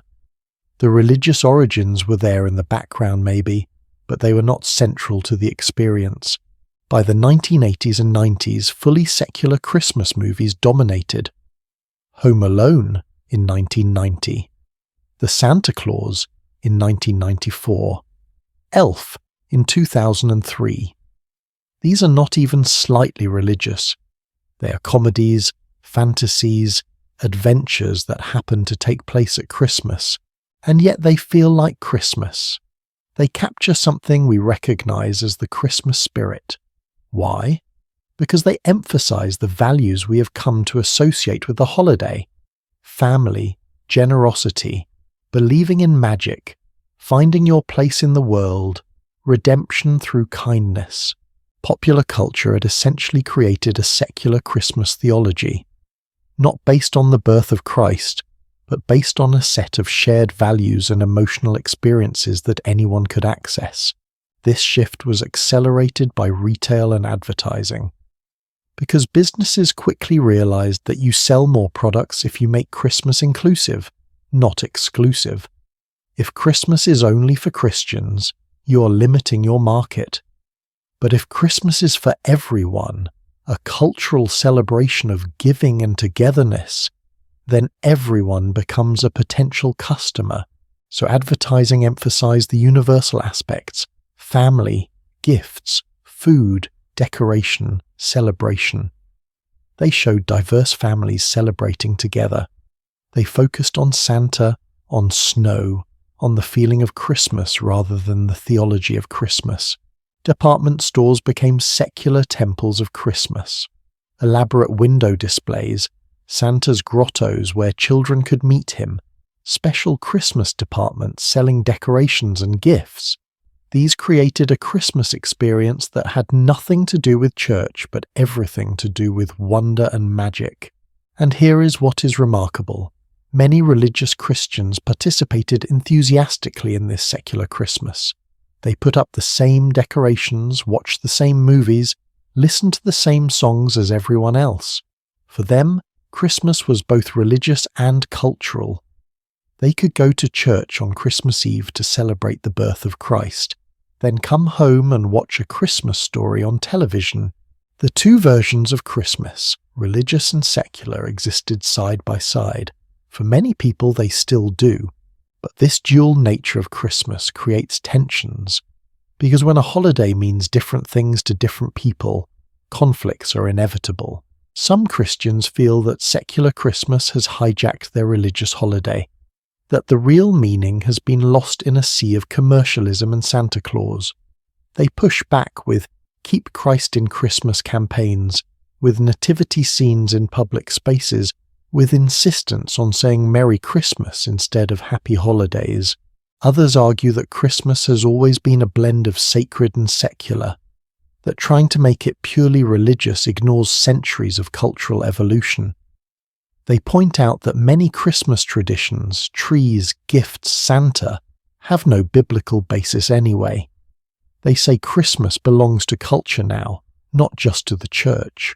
And then there are people who celebrate Christmas with no religious intent whatsoever. For them, it is a cultural tradition, a time to gather with family, exchange gifts, enjoy special foods and decorations. The fact that it originated as a Christian holiday is interesting history but not relevant to their celebration. Who is right?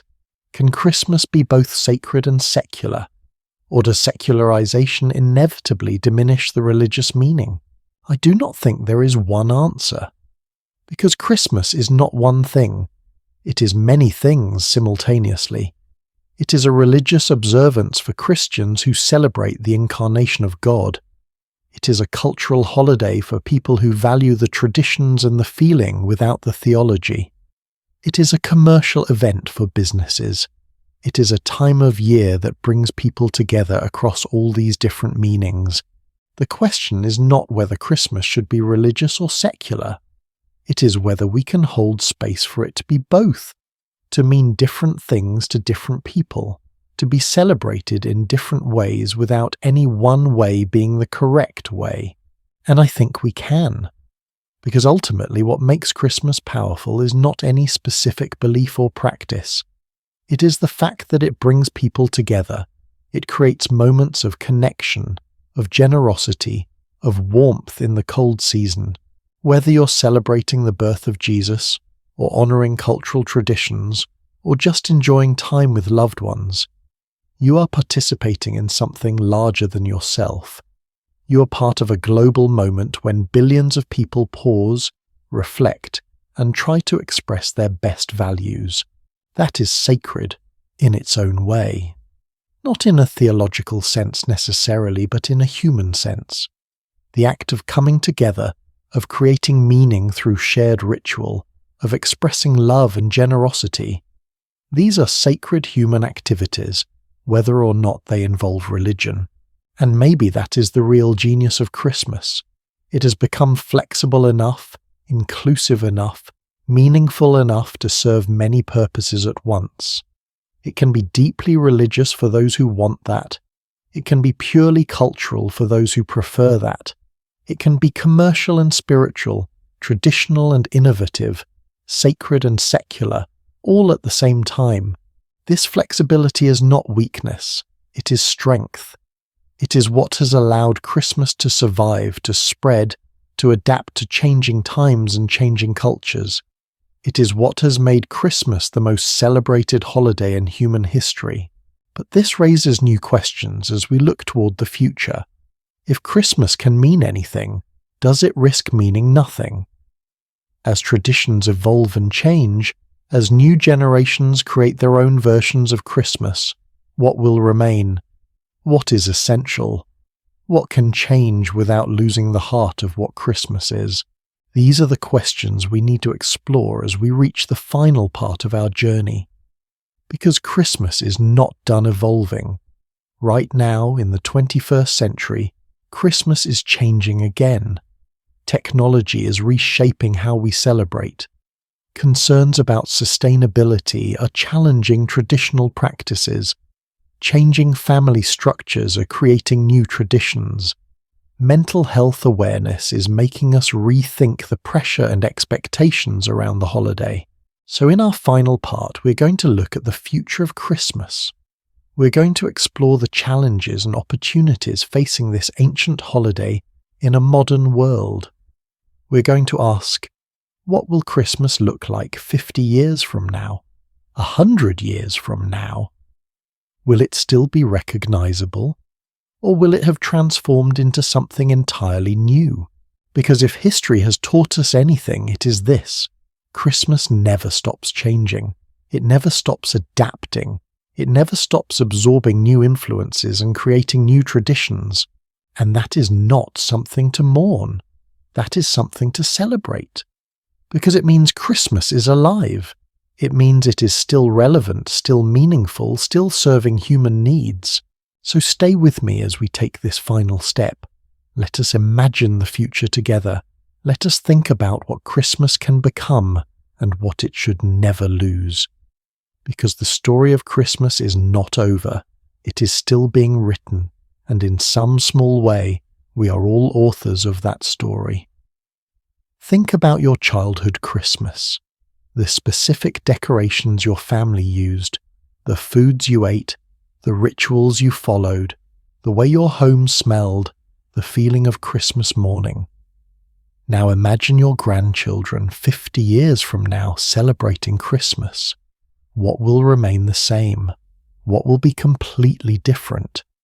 Will they even recognize the Christmas you knew? This is not a hypothetical question. Christmas is changing right now, in real time, faster than ever before. And the changes we're seeing today will shape what Christmas becomes for future generations. So let us talk about the future. Let us look at the forces that are transforming Christmas in the 21st century. And let us imagine what this ancient holiday might look like as we move deeper into a world that would be unrecognizable to our ancestors, who first celebrated the winter solstice thousands of years ago. The first major force reshaping Christmas is technology.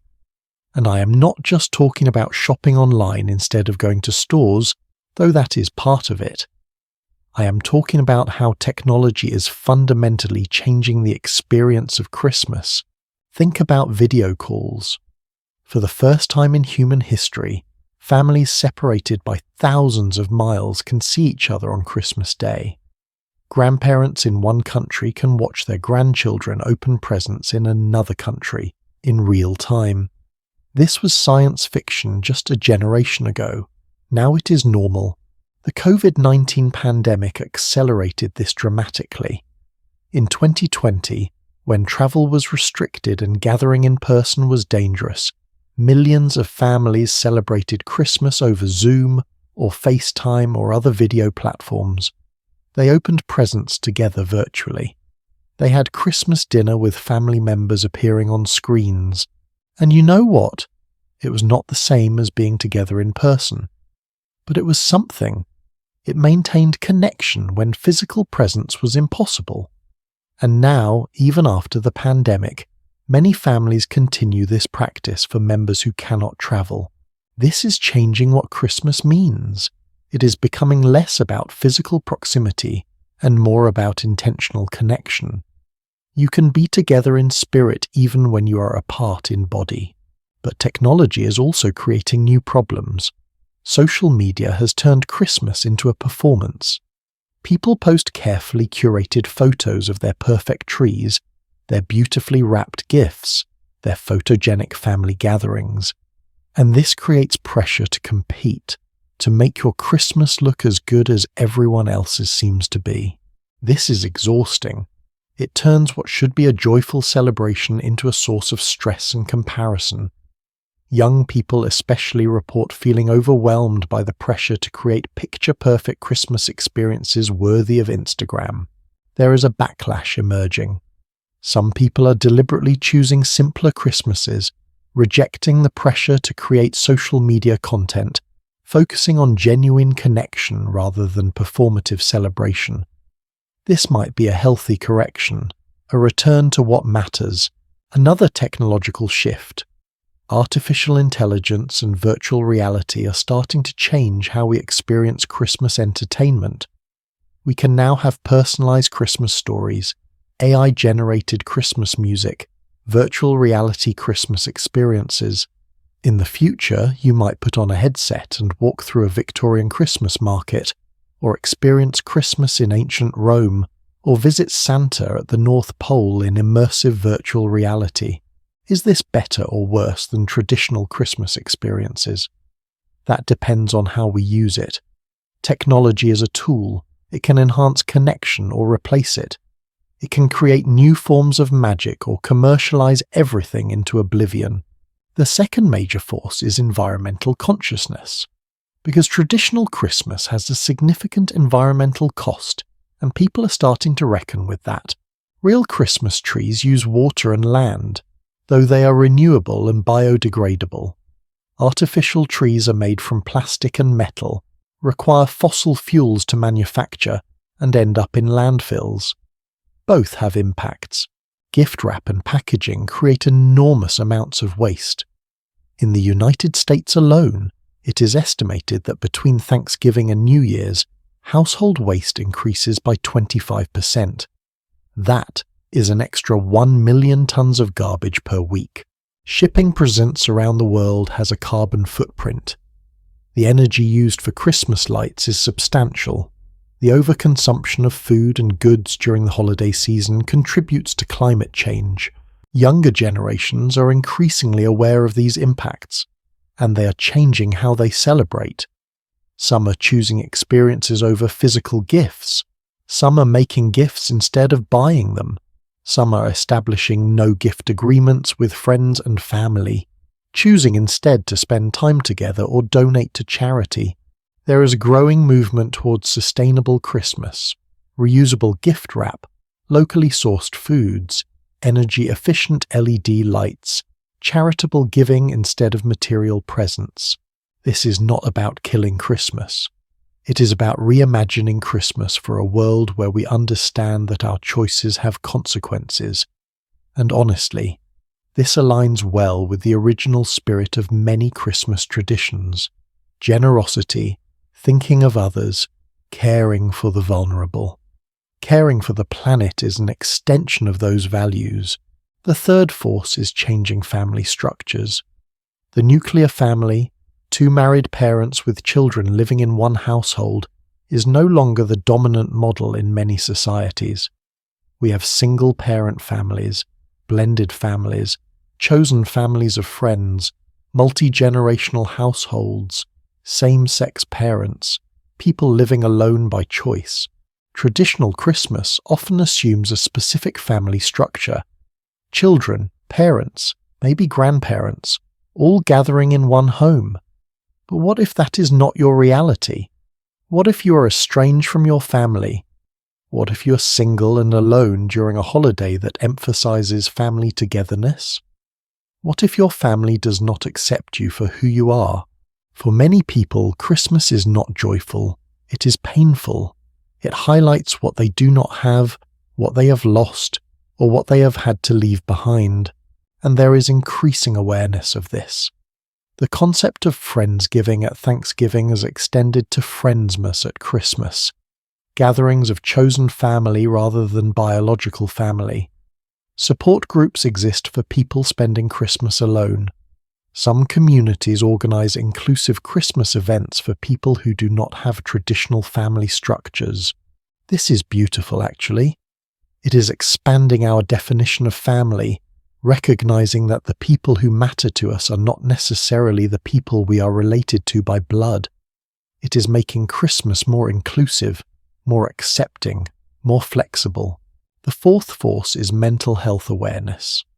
We're finally starting to talk openly about the fact that the holiday season can be incredibly difficult for people struggling with depression, anxiety, grief, loneliness, or financial stress. The expectation of constant joy during Christmas creates what psychologists call toxic positivity. The pressure to be happy all the time, even when you are hurting. If you are grieving, if you are struggling financially, if you are dealing with mental illness, the cheerful music and insistence that this is the most wonderful time of the year can feel alienating or even cruel. There is a growing recognition that we need to hold space for difficult emotions during the holiday season, that it is okay not to be okay at Christmas, that people grieve, that people struggle, and that acknowledging this is healthier than pretending everything is perfect. Some therapists now specialize in helping people navigate holiday stress. Some communities offer Blue Christmas services, church services specifically for people who are grieving or struggling, acknowledging the darkness alongside the light. This is a much-needed correction. Because Christmas has always had a shadow side, the pressure, the financial strain, the family conflicts, the loneliness. We're just now learning to talk about it honestly. The fifth force is globalization, but in a different way than we discussed before. It is not just Christmas spreading to new countries, it is Christmas traditions from different countries blending together. In multicultural cities, you might find people celebrating with traditions from multiple cultures. An American family with Japanese heritage might have both a Christmas tree and a KFC dinner. A British family with Indian roots might blend Christmas crackers with Diwali sweets. Immigrant families often create hybrid celebrations that honor both their heritage and their adopted home. This creates rich, complex Christmas celebrations that would have been impossible in more isolated times, and it shows that Christmas can incorporate infinite variations while maintaining its core spirit. So with all these changes, technology, environmental awareness, evolving families, mental health consciousness, global blending, what will Christmas look like in the future? I think it will be more diverse. There will not be one way to celebrate, but thousands of ways. Some people will keep traditional celebrations exactly as they remember them. Others will create entirely new traditions, and that will be okay. It will all be Christmas. I think it will be more intentional. Instead of celebrating on autopilot, doing things because that is what you do, people will make conscious choices about what matters to them. They will keep the traditions that bring meaning and joy and let go of the ones that do not. I think it will be more inclusive. Christmas will continue to expand to include people of all backgrounds, all family structures, all belief systems. It will become less about conforming to a single ideal and more about creating meaning in whatever way works for you. I think it will be more honest. We will get better at acknowledging that Christmas is complex, that it can be both joyful and hard, that it carries both light and shadow, and that honesty will make our celebrations more authentic. But here is what I hope will never change. The core human impulse behind Christmas, the desire to gather with people we love, the impulse toward generosity, the practice of marking time together, of pausing in the midst of our busy lives to celebrate and connect. Because that is what Christmas has always been about, beneath all the layers of tradition and commercialism and theology and culture. It is humans saying, life is hard, the world can be dark, but we choose to celebrate anyway. We choose to gather. We choose to give. We choose to hope. That impulse is ancient. It predates Christianity. It predates Saturnalia and Yule. It goes back to the very first humans who gathered around a fire in the middle of winter and decided to feast together, to tell stories together, to make light in the darkness together. And that impulse will endure. Whatever form Christmas takes in the future, whether we are celebrating in virtual reality or on Mars colonies, or in ways we cannot yet imagine, that fundamental human need to connect, to celebrate, to hope together will remain. Because Christmas is not really about any specific tradition. It is about what those traditions represent. It is about the values we choose to express and the connections we choose to nurture. And that is why, despite all the changes, despite all the controversies, despite all the commercialism and the stress and the complexity, Christmas survives. Christmas thrives. Because it gives us a way to express something essential about being human. We have travelled so far together in this journey, from ancient Rome to modern Tokyo, from pagan winter festivals to Victorian reinvention to global phenomenon. We have watched Christmas absorb traditions, transform across cultures, survive bans and controversies, evolve and adapt and change. We have seen that Christmas is not one thing but many things, not pure but hybrid, not static but constantly evolving, and that this flexibility is not weakness, it is strength. Christmas has survived for 2,000 years not because it stayed the same, but because it changed, it adapted, it absorbed, it transformed, it met people where they were and gave them what they needed, and it will continue to do so. The Christmas your grandchildren celebrate will look different from the Christmas you know, and that is okay. That is how tradition works. It is not about preserving everything exactly as it was. It is about carrying forward the essential spirit while allowing the forms to evolve. So as you celebrate Christmas this year, whatever that means to you, remember, you are part of an ancient story.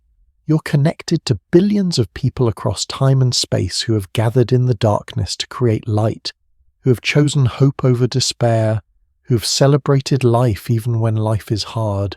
You're part of a tradition that includes Roman revelers at Saturnalia, Norse warriors at Yule, medieval Christians singing carols, Victorian families around their new Christmas trees, soldiers in trenches during World War I declaring a Christmas truce, families video calling across continents during a pandemic. You are part of something bigger than yourself, something that has endured, that has meaning, that connects us to each other and to our past and to our future. And that is beautiful. That is sacred in the deepest sense of the word, not because of any specific theology, but because of what it represents about human resilience, human creativity, human love. So however you celebrate, I hope you find joy. I hope you find connection. I hope you find meaning.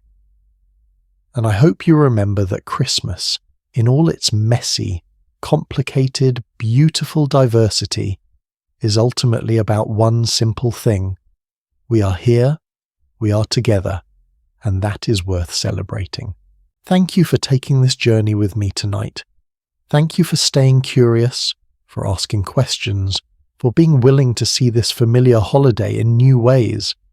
I hope these stories have given you a deeper appreciation for Christmas, for its complexity, its history, its power to bring people together, and I hope you will carry these stories with you, share them with your family, tell them the truth about St. Nicholas, explain the pagan origins of your Christmas tree, talk about how Christmas was banned and how it survived. Celebrate the fact that this holiday belongs to everyone because it has absorbed contributions from everywhere. Christmas is not just a date on the calendar. It is a living tradition, still being written, still evolving, and you are part of that story. Until we meet again, until the next story we explore together, I wish you light in the darkness, warmth in the cold, and connection with the people who matter to you.